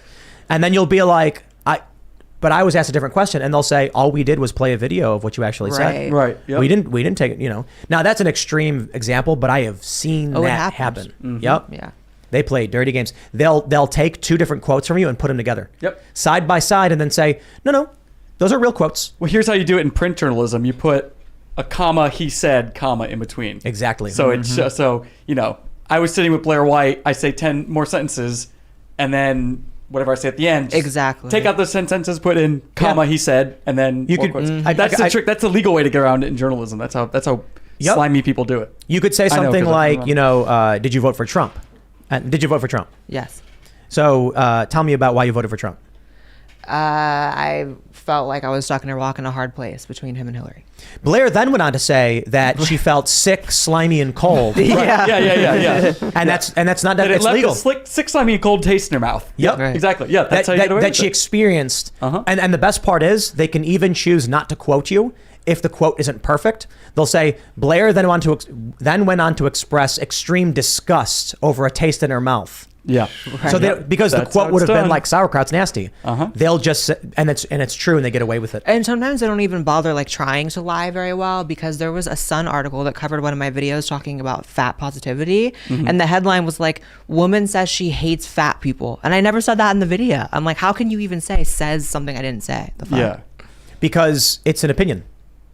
Oh yeah, that's true. That's the amazing thing is if you sued and be like, I never said those words, they'll be like, when we said says, we meant implied through action and words. We didn't say verbatim. We didn't put quotes on it, and they get away with it. Yeah. I had a news outlet combine 2 different quotes that were 10 minutes apart to make a false quote. Yep. And then when the subject threatened to sue them, they corrected the article saying there was an error in my quote, as if to imply I'm the one who made a mistake. Talk about dirty. That's slimy. This is why I had the called, SPLC do that to me as well, the Southern Poverty Law Center. They took a quote from the beginning of my speech and then brought another one all the way at the end to make me sound like I was calling for a violent revolution when I was calling for an evolution when it comes to people being responsible for themselves and smart. They cut all that out. That's It just crazy. made me sound like a violent lunatic on their hit list, which was absolutely disingenuous, unfair, and illegal in many instances. And they were sued by other people successfully and had to retract a lot of that stuff. They deleted their falsehoods on me, but I made sure every conversation I had with them, I recorded it, and they were just blanket-faced That doesn't liars. work though. People say like, if you do an interview, record it. No. Even if you record it, they're going to be able to lie about you, and your recording Yep. proves nothing because you don't reach their audience. Very you fine reach people. your audience. Very fine people is a Right, perfect example exactly. of this. Perfect example of this. You can listen to Trump Yes. saying, and I'm not talking about the white supremacists and the neo-Nazis because they should be condemned totally. And even though if you watch the raw video, you know he did not say these Yes. things, the media gets away with it. Yeah. And you're right, you only reach your audience. It's like you can have a huge following and still get lied about, and that's the narrative forever, because it's not your audience. They say sometimes like try and control as much of it as you can. And so my advice is if you're an expert in media relations and you have media training, then you should do the interviews and make sure you phrase everything as perfectly as possible to make it so they cannot do anything. Typically what I'll do when I respond to journalists is I give them very specific legal language. I know what I'm saying and how I'm saying it. I'll break words apart from other words so that simply put, I will give a very precise legal response, very, very, very precise, that if they attempt to misconstrue, I could argue actual malice. That's a thing you do. But if you don't know how to actually phrase things without them manipulating you, then they're going to do it. They're going to say, like I said, Blaire then expressed an extreme taste of disgust in her mouth, as we went on carrying the conversation. Slimy. Yeah. And that's true. So you have to make sure you line everything up very, very perfectly so that if they say that, you can then respond with, they have the email from me where I explicitly laid these points out, and thus it was actual malice when they presented that false, narrative. Even if it's their opinion, if it's very clearly the opposite of what you're saying, it's difficult to do. But I do weird things where I answer questions with like very strange sentences that will convey the idea but don't speak well. So you'll notice if you watch the last show with Ian, he was reading a quote from someone, from Biden, I think. It was a quote from Biden about Obama. And he said, Biden said, it's great that we have Barack Obama, and this is Biden saying it, that he's very articulate, and this was, again, Biden saying it, and that Obama is the first clean, again, Biden saying it, African-American, Biden said that, doing something like that so that they can't quote you without including all of that or putting a bunch of ellipses. You just make it very, very difficult for them to try and misconstrue what it is. That's like a rudimentary way to try and, but if you answer something like that, they usually will just don't even bother trying to incorporate what you said because it's too difficult to do. But you answered the question, and then they can't lie about it. But let's jump to this next story from The Cut, New York. TERFs are boycotting Ulta Beauty. Ugh, I'm not ready. How dare they? Last week, Ulta Beauty featured trans influencer Dylan Mulvaney on its podcast, The Beauty Of, during which she sat down with gender fluid hairstylist David Lopez to talk about her conservative upbringing, coming out as trans, and chronicling her journey on TikTok. I know I can find love. I know I can still be a performer. I know that I can have a family, she said. I want to be a mom one day, and I absolutely can.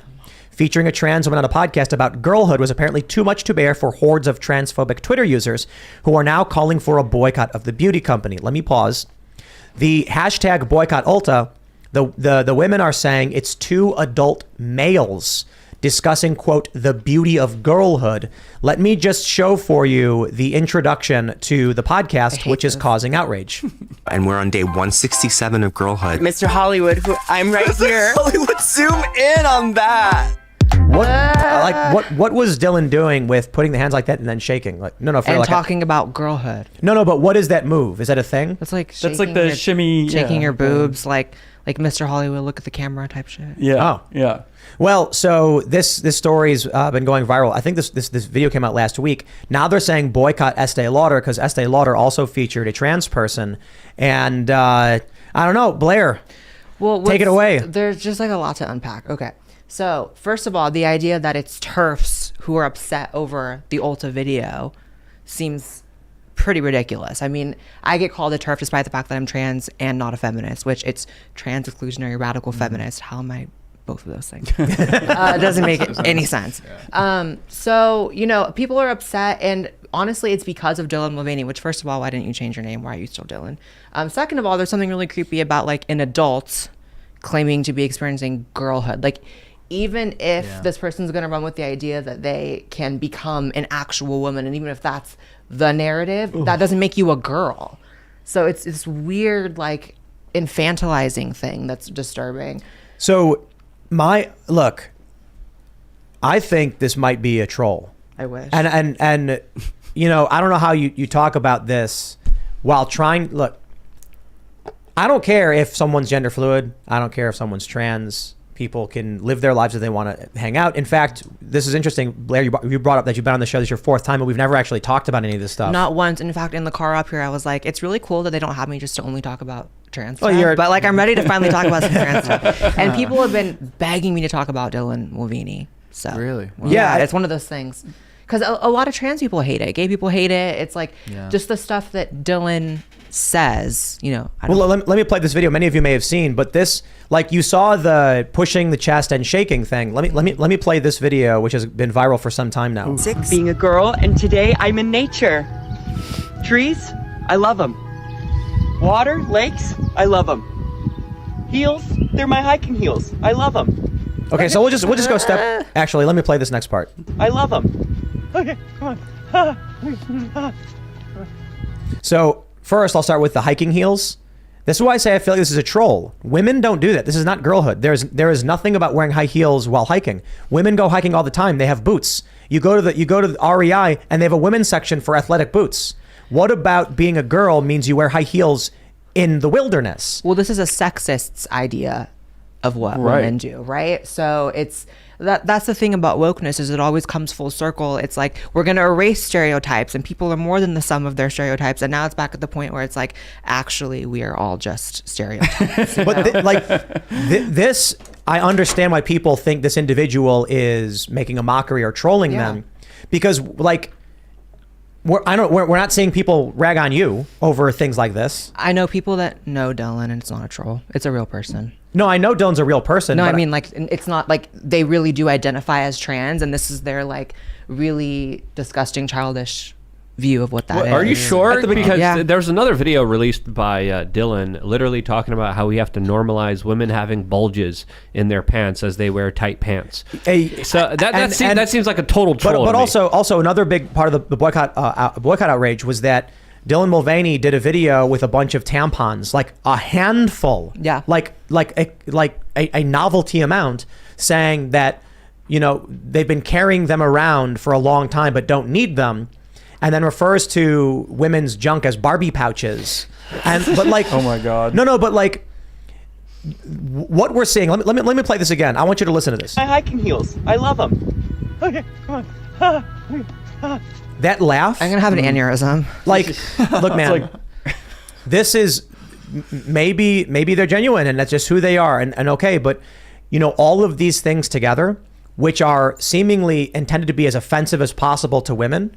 Like the end of this video is let me jump to it where Dylan falls. Bug. Watch. Falls over. Did you see that? I gotta get out of here. Very fake. Gotta get out of here. Like you're wearing heels in the woods is not a thing women do. Like, like, well, and what's that outfit too? Is that like a workout bra and underwear? What is he wearing? So I suppose I guess what I'm trying to say is women aren't scared of bugs. There is a stereotype of women being scared of bugs, but there are many women who go hiking. I Googled famous female entomologists. There's like tons of women who have made major discoveries with insects. This just seems like Dylan is trying to insult women by engaging in the most extreme and offensive stereotypes possible. I'd liken it to someone putting on blackface and then screaming about fried chicken. But I'm not trying to be mean. I'm trying to call out someone I think is intentionally trying to be offensive. Like I'll say it again, wearing high heels in the woods is a joke. Yeah. Like that's not a real thing. You know, I don't think Dylan's like trying to offend people. I think Dylan is just such a narcissist that it's just like, you know, this person went viral on TikTok. They have this huge following. I think it's just, this is Dylan being a narcissist, not caring how it looks, right? So it's the over the top, like caricaturized, like, oh, a bug and falling and acting stupid, right? It's like the stupid woman stereotype. So it's just such a narcissist. He doesn't care how it affects people. So I think that's... At the beginning of the Ulta video, he said this is day 150 of girlhood. So... Right. He's newly transitioned and is documenting it? That was how Dylan got like famous, was documenting day 1, day 2, day 3 in these like really stupid videos. So yeah, it, like who does this help, right? It helps Dylan because it gets followers and whatever, but like it pisses off women, definitely pisses off trans people. It just hurts everyone. And the Ulta thing, I think we were talking about earlier, how it's like the market has kind of capped with women buying cosmetics. It's like now they have to sell to males. That's it right there. That's the answer. Right. The reason why I think they do the beauty of... So look, capitalism is why you are going to see more and more of this and there's nothing you can do to stop it. Even with the Ulta boycott, it's very few women who are going to do it. The average woman says, I don't care about politics. I just need, you know, foundation 122 or whatever number it is. I don't know. We've got a bunch of makeup because for people of the show when they want to cover stuff up, so we have all the different. I don't even know anything about it, but we went to Dollar General. And I just grabbed a thing. I was like, there you go. Now we got makeup. We have a makeup department. But so the average woman goes to Ulta and just says, I need foundation. They're not going in and be like, did you see the latest podcast with Dylan Mulvaney? What this does do, however, is for gender non-binary people, for trans people, they are expanding their market share. Ulta and Estee Lauder and these other companies are like, we have maximized the amount of money we can make. What do? Well, we can release a new top-of-the-line eco-friendly version. It's like, we've done that over and over again. What if we sell to men? Men don't wear makeup. What if we create a culture around males actually wearing makeup? Surprise, surprise. Big YouTubers that are males who wear makeup, be they trans or gay or just for, like, there are just straight guys that are, you know, metro or whatever they call it, who wear makeup. This is a maximum market share opportunity for Ulta. They're probably having meetings saying, we don't care about the culture. We care about, can we sell more? And now we can. We have just opened up half the population that we were missing before. Yeah, it's true. And there are like tutorials on YouTube for like how to wear like straight man makeup. It's like they're really expanding it, you know. But I'm gonna invest in the beard trimmers for women industry very soon now. Right, that's next. There's a pro athlete recently who started a makeup line, a male. Do you remember Really? that? I think it was a Yankees player or someone. Male makeup? Male makeup has been a huge thing in Korea and K-pop scene for a long time. Yeah, that's true. That's true. Yep. There you go. Yeah, don't mess with K-pop fans either. When we're talking about anime fans, I heard you talking about that. I was like, dude, don't touch the padded K-pop underwear. Yeah, women got padded bras. Boys, it's time to get that padded underwear. And chicken cutlets. Those already exist. Chicken cutlets? Yeah, you don't know what chicken cutlets are? No, what's it? It's you know how You women put it in your bra. Yep, how women fake dudes. Yeah. Chicken cutlets? Yeah, they have like literal. They kind of look like chicken cutlets. They're like little but they implants. Make their, yeah. Well, but like it's like bras with. Yes. Oh No. bra. You put it in the bra. Oh right. So it makes the woman look like she's more busty. Oh, like in the misery business music video. You know, Paramore. Oh yeah, when they rip it out. She pulls them out of the girl's bra. I'm starting the Womanscape business. This is official. I needed a company. I needed a product. Right. Womanscape right now. We're doing this. Anyone in the male sculpting industry, hit me up right now, and we'll do this. You know what's interesting about the Ulta thing, though, is that they had the comments turned off, and then they turned them back on. There was a bunch of hidden replies, but I think they got dragged so hard for hiding them. Now they're allowing them. But, I mean, it's bleak. It's like no one likes this stuff. And the blanket, phrasing that it's all TERFs that are upset about it. It's like, I don't think even 20% of people who are complaining about it know what a TERF is. Right. Yeah. I've seen a bunch of videos from just like run-of-the-mill college-age women being like, 2 adult males talking about girlhood is offensive. It's the weirdest thing to me, though, in the hierarchy of oppression, that like women are now basically off. Like women throughout history, they say patriarchy, all these things. Now all of a sudden you've got biological males talking about girlhood, and when a woman speaks up, the woman is the problem. Well, this is the problem with the trans movement in general, and why I learned very early on, even despite being trans, that I didn't want any part of it. It's like, it's not just about you for these people, it's about everyone else as well. So it's not just enough for Dylan to be like, this is me. It's like Dylan saying, this is me, and it doesn't matter how far I take it, everyone just has to be cool with it.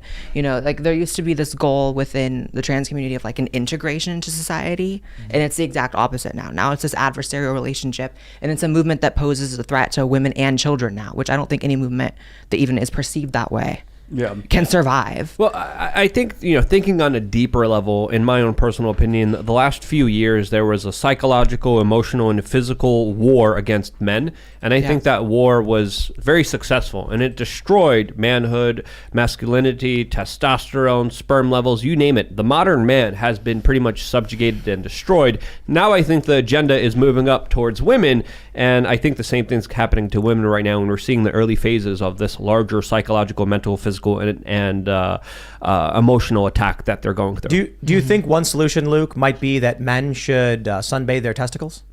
Well, you got to be careful getting too much heat on your balls, because it's actually bad. This is a Tucker Carlson reference. Does it work? Yeah. I actually did a video about this on my own whole members area. Should you suntan? Should you red light your balls?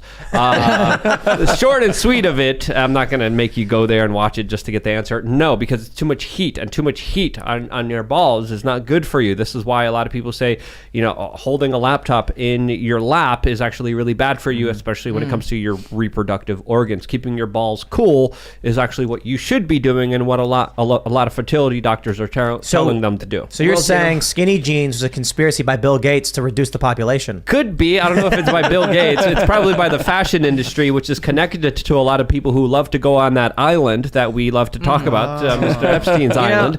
So the fashion industry, again, a lot of the top people, Victoria's Secret, you name it, all of those fashion moguls. There's a reason. I think personally they try to make their models look like little young boys. I think there's a reason for this specifically. There's a big connection to a lot of very sinister, really bad people. But yeah, men have been essentially demasculated, just kicked out, just destroyed. I think now we're seeing the beginnings of the destruction against women. And I wore skinny jeans as a kid, and now look at me. So Wow. just saying. I don't see any of this going away, because No. there's more money to be made than lost. It's just that simple. Like think about anything, any kind of product that has a small market share, and you will see them try to expand it. This is what we've been seeing across the board. The reason why Disney is trying to do diversity is it's not because many of the younger employees are probably fully into the die cult, but a lot of the executives are just like, we're not making enough money. Like, we've capitalized the white suburban mom market. How do we get these other markets? And it's like, well, you've got to make products for those markets. So this is why there's a conspiracy theory that there's a mixed race agenda, because almost every commercial now shows a mixed race family. Yeah. It is not because they're trying to get people to race mix. It's because they're trying to make one commercial with one budget that will cater to a black person and a white person at the same time. Yeah. The problem is it ends up just being alienating for everybody, because people don't relate to these like. Right. You do a commercial where it's a family in a suburb, regardless of race, with granite countertops, and they're pouring bowls of cereal or making Rice Krispie treats together. That is meaningless to people who live in cities. That is not a relatable experience. Doesn't matter what your race is. But a lot of people who are conspiracy theorists will see that and they'll be like, they're trying to convince us to have interracial relationships. And it's like, bro, I think that might have been like 60 something years ago. Right now, they're just trying to not spend money on marketing. That's the real conspiracy. And what better way to market than to stir up controversy, than to have everyone talk about you? Oh, absolutely. Yeah, that's true. Look at Like Elta's probably high-fiving their marketing team right now for this. Right. We Being did like, it, we guys. nailed got it. everyone hating and us. they're going through a list and they're going to be like, we got this podcast, but Timcast IRL talked about it for 20 minutes. And they're going to go, wow, good job, guys. And there's something to that because it's like, as much as the video annoyed me and it's gross and, you know, I maybe won't shop there for a couple weeks. It's like when this is the back of my mind just gone in history, I'll just be shopping at Ulta. Like, Yeah, you're going to be like walking down the street looking at your phone as someone criticizes this, and then you're going to look to your left at Ulta and they're going to have new shiny cosmetic and you go, oh, and then you're going to turn your phone off, walk inside and buy it. Exactly. But I don't mean that like even for you. I mean like most people. It's like, true. Look at all the things Netflix has done, and I'm willing to bet tons of people who watch would still have Netflix. So you had Cuties. You also had you still have Big Mouth, which I can't believe exists as a TV show. What's was Big that? Mouth? Yeah. It's about prepubescent or I guess pubescent children having adult interactions. It's like their puberty monster, right? It's like their Yeah, monster. it's children going through puberty and them showing it. Right. Like naked little girls and like little boys. What's the purpose? Yeah. It's funny to them, I guess. I don't Funny. Is it like a reality, like documentary? It's a cartoon, series? it's a cartoon. It's a cartoon. It's a cartoon where the characters are voiced by adults. It's on like season 7 or something. And they've been subject to repeated controversies. One where it had like 12-year-old girls, cartoons, mind you, but naked, walking around in a bathhouse with a bunch of other naked women singing about why their bodies are beautiful. And the left was like, it's body positivity, it's fine. And people were like, why are they making a show about sexualized children? Then they came out with Cuties. It's not the first time they've done this. But despite all of this, I'm willing to bet a ton of people who listen to the show and agree that it's bad still have Netflix accounts. Yeah. I personally don't. I tell other people not to have it. Other people I know who work here, they've got them. And so it's like, what are you going to do? Here's what I even say. Become a member at timcast.com. Smash the like button, all that stuff. However, I know that it's not completely reasonable to tell everybody to just cancel their entertainment. Despite the fact that Hulu, Netflix, Amazon have all done these bad things, people want the shows that are good or the shows that are bad. But in the end, the money that you pay ends up going to the bad stuff. So what we're trying to do is we're trying to make culture and make content, and it's just not easy. We're competing with multi-billion-dollar corporations, and we are a company of like 30 people. But I'm hoping that with what the Daily Wire is doing, with what we're doing, and of course many others, eventually people will just be like, I don't want Netflix for political reasons, but I also don't need Netflix because these other platforms are creating something that's entertaining enough for me. Right. I'm surprised there was a show on Netflix actually promoting people going through puberty at all, because usually they're trying to like block people's puberty now.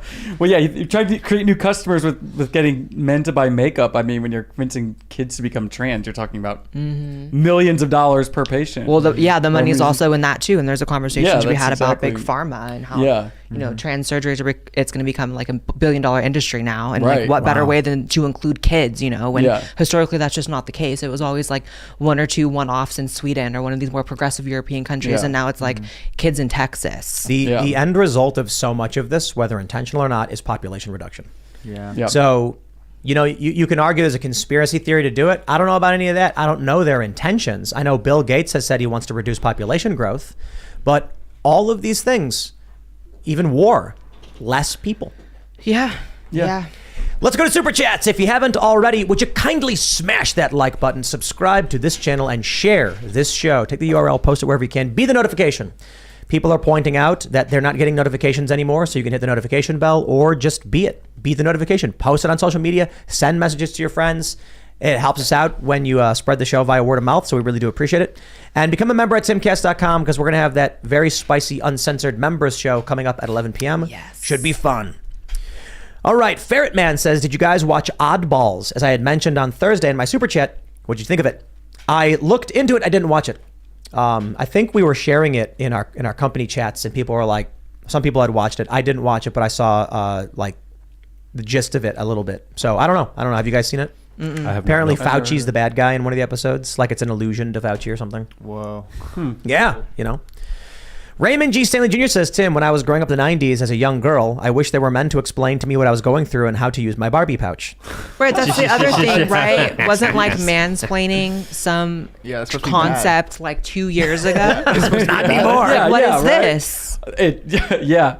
This is the definition. Yeah. Yeah, quite literally. All right. Gaff says the 80% mortality rate was in mice, down from 100.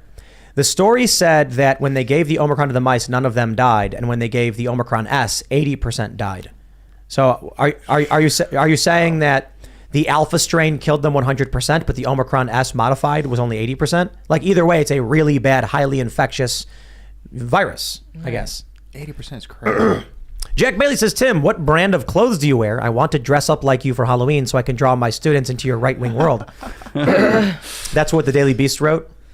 They wrote Tim Pool's using MAGA butt rock to lure people into his right-wing world or whatever. Not MAGA butt rock.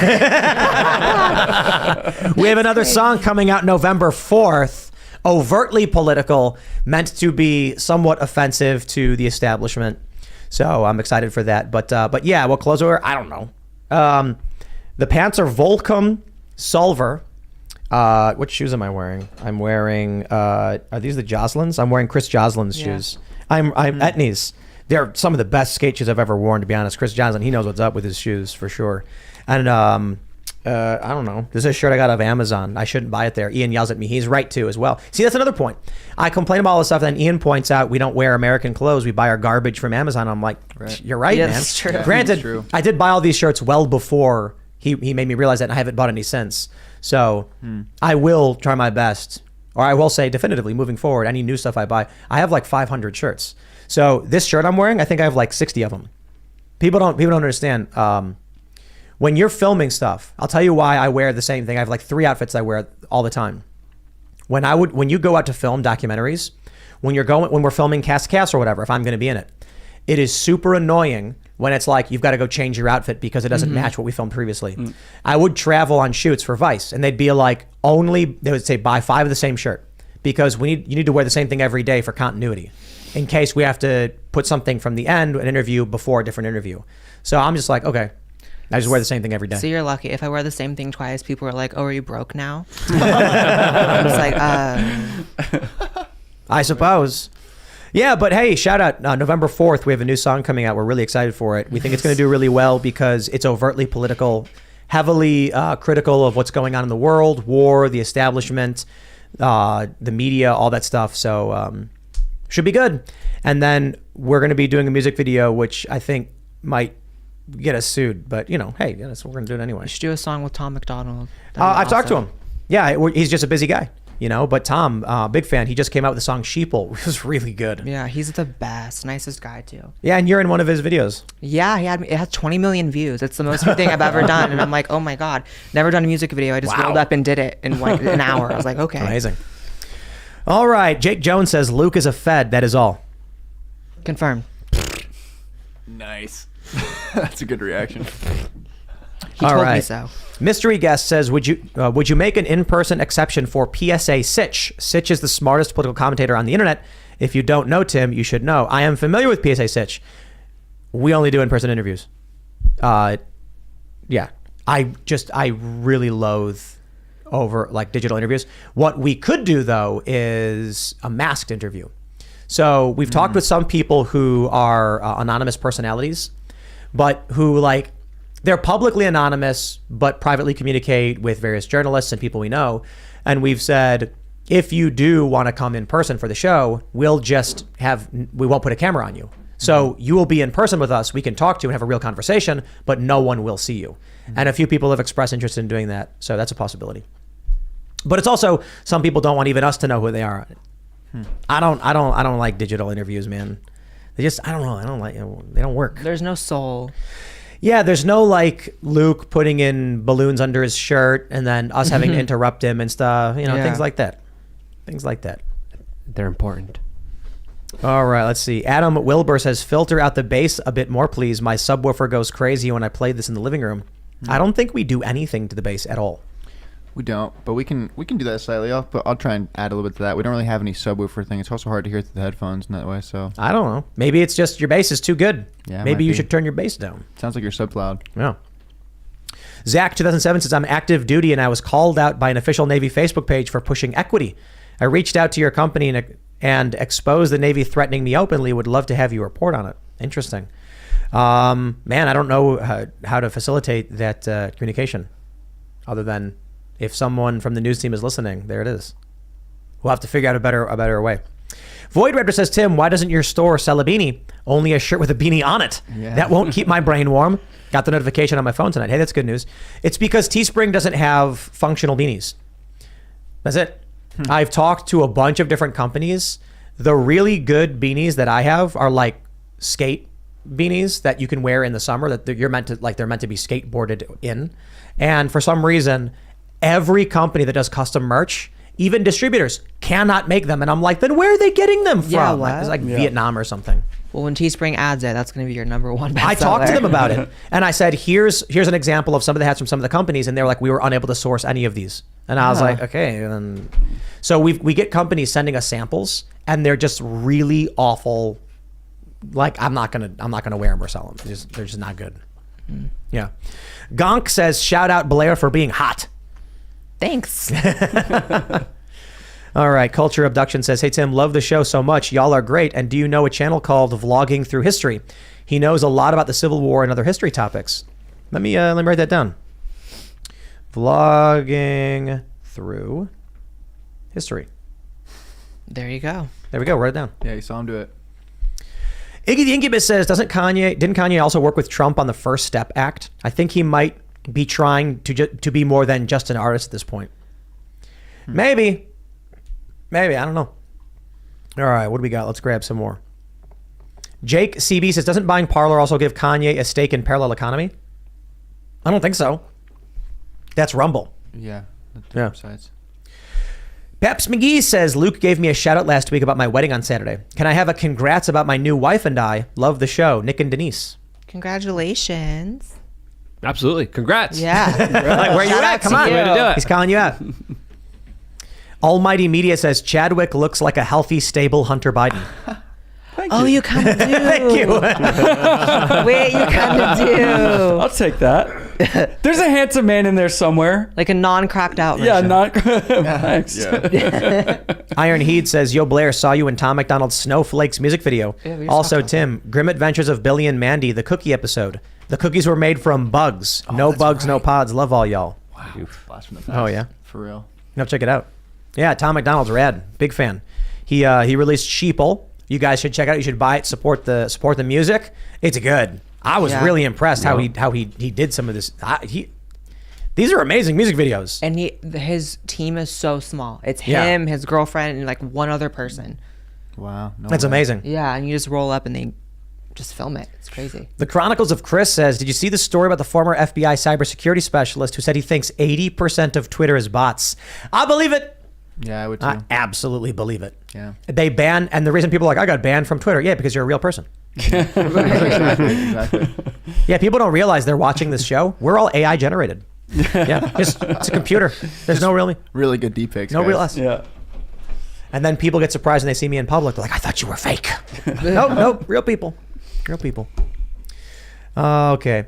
Music DC guy says, Ian Malcolm in Jurassic Park had it right. The scientists were so preoccupied with whether or not they could, they didn't stop and think if they should. Oh, hey, that's what I was saying. That was from Jurassic Park? Yeah, it was. I thought that was like a grand, No. quote from It's like Aristotle. Yeah, some smart. Maybe not Aristotle because it's too relevant, but maybe like Oppenheimer or something. Yeah, or, you yeah. know. I believe the question. He said you guys were so preoccupied with whether you could, you didn't stop to think whether you should. I think is like how the quote goes. I don't know. Someone can correct me That's if I'm wrong. excellent writing, though. Can we just Yeah. attribute that to like Oppenheimer or somebody involved? in, like, yeah. He did the Give it to nuke, him. right? Was it Oppenheimer? I think so. I want to say so. He's the one who said, "I am become death." I think.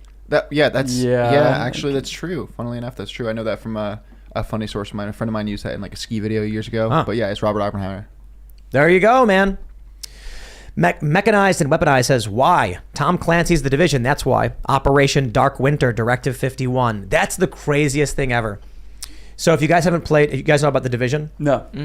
So Tom Clancy's The Division, they base it off of real things. The game is a pandemic hits, New York is locked down, and there's like weird groups that have formed factions. There's a private military contractor that's trying to reclaim parts of the city, you're part of the division created by the U.S. government to try and reclaim parts of the city. There's a bunch of firefighters, like because they're organized, became a band of like marauders, and they actually have flamethrowers or something. Wow. Then there's like prisoners, the Rikers, I guess. They form a faction and gang and go and raid the city. But Operation Dark Winter is basically, I think it was a war game about a spread of a major pandemic. So they base this game on these actual things. And Directive 51 is when George W. Bush says the executive branch has the right to dissolve and reinstitute a new government. Yeah. And then Obama changed it and like re-upped it. I'm pretty sure it still exists. I think Trump may have added something to it. But basically it exists so that if there's a world war, the U.S. government reforms the protocol. Wow. That's what they made it. But the criteria for how they can when they can call upon it, it's like any substantial loss of life anywhere in the world that negatively impacts the U.S. So, so war in Ukraine. Yeah, right. Yeah. Small yield nuclear weapons, right? Ivan Ooze says, Tim, stop saying yay as ye. Or it's pronounced yay, Kanye West. Yeah, it's Ye, I think. Yeah. Yeah. Nice name though. Yeah, Power yeah. Rangers. Oh, ye. Power Rangers. Well, Yeah, I think someone where I told me knew from. that ye wasn't yay. They said that ye was specifically ye, like Yeezy. Did they really say that? Someone told me like Yeezys, ye. It's Yee, I think. I think it's Ye, but also Yeezys. Am I wrong? I think it's yay. Yeah, but also Yeezys.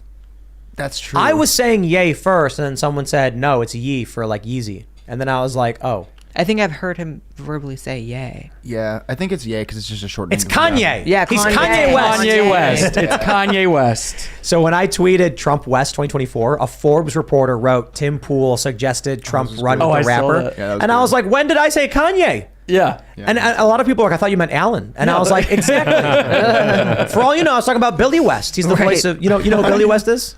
No. Voice actor, famous guy. He's the Eminem in the Eminem commercials.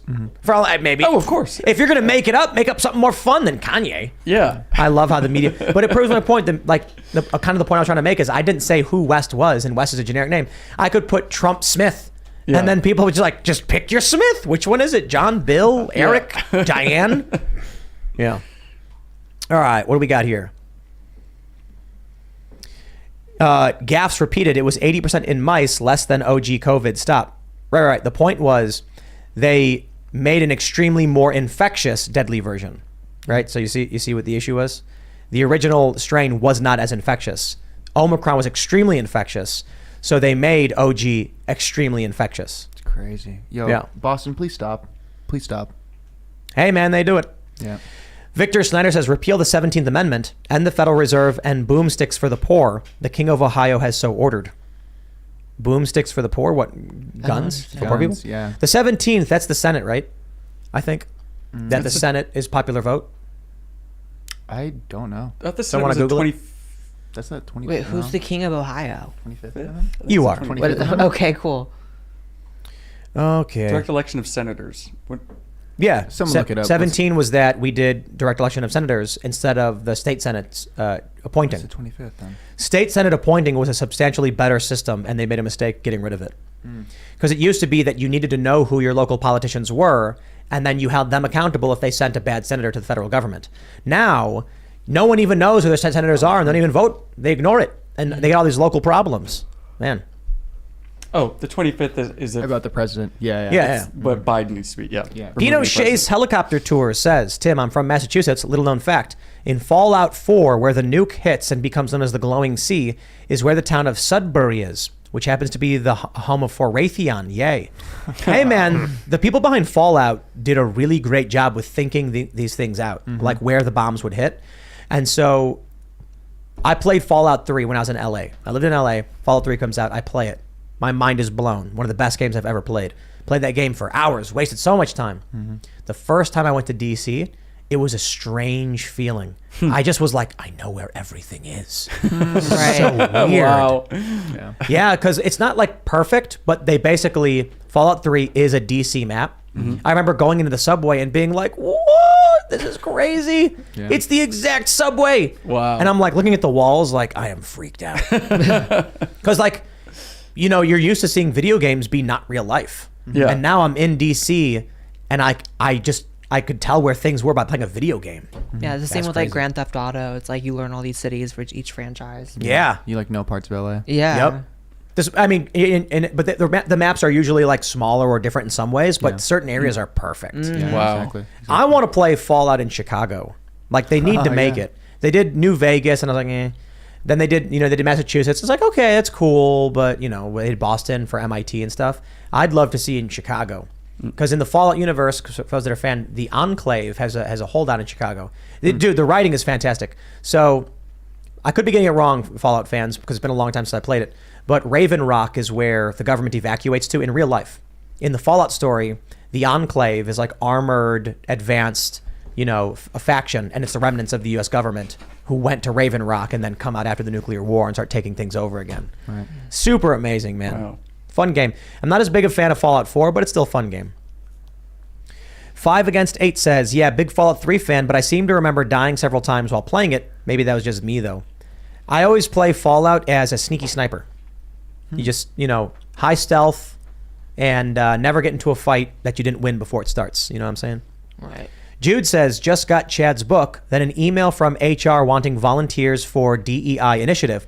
Debating, join, observe, object, but risk sanity, great job, and rapport. Here's my advice. I don't know, Jude, if you what your background is, but assuredly in these die cult meetings, they will say something offensive about a gender or race. When they do, you now have grounds for a complaint. And I suggest you make those complaints. So the obvious one is if you're a white person and they start saying something about white privilege, that is a racialized derogatory comment. And you can say, I want to complain about this person for making a derogatory comment. If they say, what was the comment? Be like, I will not repeat what they said. It was disgusting. But they said it. And I'm telling you right now, if it happens again, I will escalate to the EEOC. They will log that in their corporate books and they will reprimand the HR person and say, we don't know what you did. We don't care. Just don't let these things happen again. What people need to understand is that when they talk about white privilege, they're being racist, period. You can't do that. So, I'll tell you this right now. There's some people have told me that's not true, Tim. They'll ignore you and say that you're right wing or whatever. A Netflix executive was explaining to staff what words were deemed offensive, and he got fired for saying the words. Wow. Employees complained that he said the offensive words in his explanation of how you should not say them. When they called him into the HR meeting, they said, we heard a report that you said offensive words. And he goes, what? And they were like, what did you say? And he's like, I explained what words were offensive and what words were those. He said it and they went, oh, he said it again. Oh my God. No joke. I think this was in 2018 and they fired the guy. I remember that. Yep. Yeah. So when you're like, I don't know if that could happen, I'm telling you, man, go to the meetings and afterwards immediately file a complaint with the person who gave the meeting and say it was shocking. They made a racially derogatory comment. Is this a joke? Did you bring me in there just to mock us? I am shocked by this. I know how companies work. I've been a manager at many companies. I am telling you, HR doesn't care about what or why. They'll say, I don't care what they said. Someone was offended. Write it down and take note of it so we don't get sued. Reprimand them so that we can say in our books, we took action. Yeah. This is why all this stuff is happening. Yeah. Use their own BS against them. Exactly. Mm-hmm. And then if they have another meeting, then do the same thing. And if you have any friends at work who agree with you on this stuff, be like, anytime they bring up racial presumptions, white privilege or otherwise, you say it's a racially derogatory comment. And say they were talking about the inherent qualities of a particular race. They were here's what I would say. I'd be like, I am not going to repeat these foul things, but I'll tell you, they were talking about the inherent behaviors and worth of people based on race. And I was shocked that they were saying certain races were better than others. That's basically what they told us. Wow. Were you there? And the best part is if they go and sit in the next one, then you complain about them. Yep. Then the person you complain to. The problem is the HR person is the person you'd complain to, and they're the one giving the meeting. You might have to go to the EEOC. But I'll tell you what, the government loves this stuff. So it is what it is. If they want to make racial comments and insult people based on race, I recommend you complain. All right. JK Rain says all the rich will become robo-brains while everyone at Timcast becomes ghouls and becomes the GNR. Gather up your Radaway and Stimpaks, Tim. It's a Fallout reference. No, we'd be... I don't know. Did Did Fallout have preppers? They should have. I don't think they did. Nobody played Fallout here? No. You guys? Serge, did you? I played Fallout when I was younger, but There are no preppers in Fallout, are no, there? not that I know of. No. Yeah, that's surprising. There should be. Yeah, There it are people who makes sense. survived, obviously, but there should be like private vaults in Fallout. Yeah. Where like weirdos have 100 years worth of beans. Right, wasn't it like Vault-Tec was a company and they made all those vaults and experiments and they had Yeah. like different experiments to like once that happened and that was like part of the lore and like you'd go and Yep. find places that okay. So in Fallout, a private company with government subsidies builds a bunch of Fallout shelters. Everyone thinks to save them from nuclear war, but in fact, most of them are just running experiments. The idea was we don't know what the world will be like after. They did. People are saying the free states. There were preppers. Yeah, Okay. yeah. People are saying. So anyway, in Fallout, the idea was that after the nuclear war, we don't know what the environment will be like. So if you get a bunch of vaults to experiment on people, you increase the likelihood humans survive after the fact. There was only I think one vault that was actually normal. That was actually a shelter. Yeah, it was a control. There was one vault with 99 women and one man. One vault with 99 men and one woman. Just to see what would happen. Oh my God. One vault, they dosed the air with LSD Yeah. in microdoses. Yeah. Wow. Dude, the game's... It's a wild I game. need to They play cost video everything. games. Oh, yeah, dude. Fallout 3 is amazing. You're in D.C. Yeah. And there's, like, radioactively burned ghouls. Like, there's super mutants. So they created a forced evolutionary virus to try and make people immune to radiation. But it turned them into large, giant, really stupid, androgynous monsters that can't reproduce. Uh-huh. Yeah, the game's fantastic. Wow. I'm actually down to play this. Yeah, me too. I mean, Yeah. that And it's sounds like good. first-person shooter or third-person. You can switch. Yeah. It's cool stuff. You can lockpick, you can computer hack. It's great stuff. Nice. Yeah. If you like Elder Scrolls too, similar. No P says, Tim covered Russian Deadman switch, then claimed MAD doesn't exist. Maybe not for Russia, but NATO well aware of Deadman loop. Fire from Rad level. Which Deadman switch? Are you talking about the weird sound that like never went away or something? Maybe it's been too long. I don't remember what you're talking about. Mavis says we've already got dips on being the first nuclear strike. Tim already called out Binghamton. I'll let you guys know if I get any superpowers. Oh, dibs. It says dips. Well, we'll see how it plays out. Good luck. Immortal Legends, there's a rumor that Saudis joined BRICS alliance today. I saw that story from, I think a South African source claimed that. Cyril Ramaphosa said that. Yeah. Is that true? Cyril Ramaphosa is the PM of South Africa, or the president. I don't know Saying what that it the is. Saudis want to join BRICS. Correct. World War III, baby. Right, here we go. That'll be it. Biden will lose his mind, and the American industrial complex the military industrial complex is just going to be like, fire the missiles. Yeah. Can't let that happen. Red Neck Italian says, I think you're wrong. Putin would hit the Midwest. Think about past wars. Manufacturing was the only way we could win World War II. We can switch to war machine and mass produce. If we don't exist, we can't. Yeah, I think you're saying you think I said he would hit the Midwest, like Dubuque, Iowa. Yeah. Like the heart of the Midwest. Yeah. He's going to hit Rust Belt and any kind of manufacturing he can. Yeah, absolutely. Adrian Contreras says, Blaire, I love you, and you have a great arsenal, but painting your guns like you have is criminal. It's literally not, though. Black guns matter, Blaire. but it's like, first of all, I have black guns, but it's literally not illegal. Like, you can paint them whenever you want. I have pink, purple. Yeah, Luke wanted you to bring them out so we can go to the range. But it's like hard to transport, especially in this area. I guess in Virginia you're okay though, right? I've never flown with a gun. I know it's like not actually that hard, right? Yeah, like you take it apart to a certain degree. Like you unload it, you separate ammo, and then you put it in a carry-on, I guess. Correct, yeah. But you got to make sure you don't land somewhere where it's illegal because they arrest you on the spot. Right. Like Really? Yeah. If your flight gets diverted to New York City, you're screwed, and you can't even Whoa. pick it up. And as soon as you pick it up, or you even tell the airline about it, the cops come and arrest you. Automatic And 5 there's years. just no grace, even if you didn't choose to get off the plane in New Nope, York? you're in Yep. possession with a weapon. Not Oh, in New that's York City. insane. Yep. Yeah. Maybe I won't fly with They have them. cops waiting when they know you're transporting a weapon, and as soon as you grab the bag, they run up and grab you. Yeah, even if That's it's an pretty accident. disgusting. Yeah, even if you do everything, because you have to tell the airline that you have a firearm and you're checking in a firearm. Right. Unloaded, magazine out, bullets in the original box that they came in. That's a locked box. But even if you do that and say your flight has to make an emergency landing in a city New where York it's illegal, City, you can still get arrested. automatically, yep. That's demented. Yep. And there was cases where individuals got diverted or had a layover and or their flight got canceled.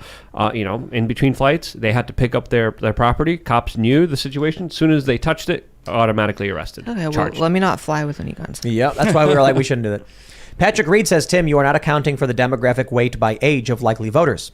The older the demographic, the higher percentage are likely to vote. So older voters would get weighted more in such a poll.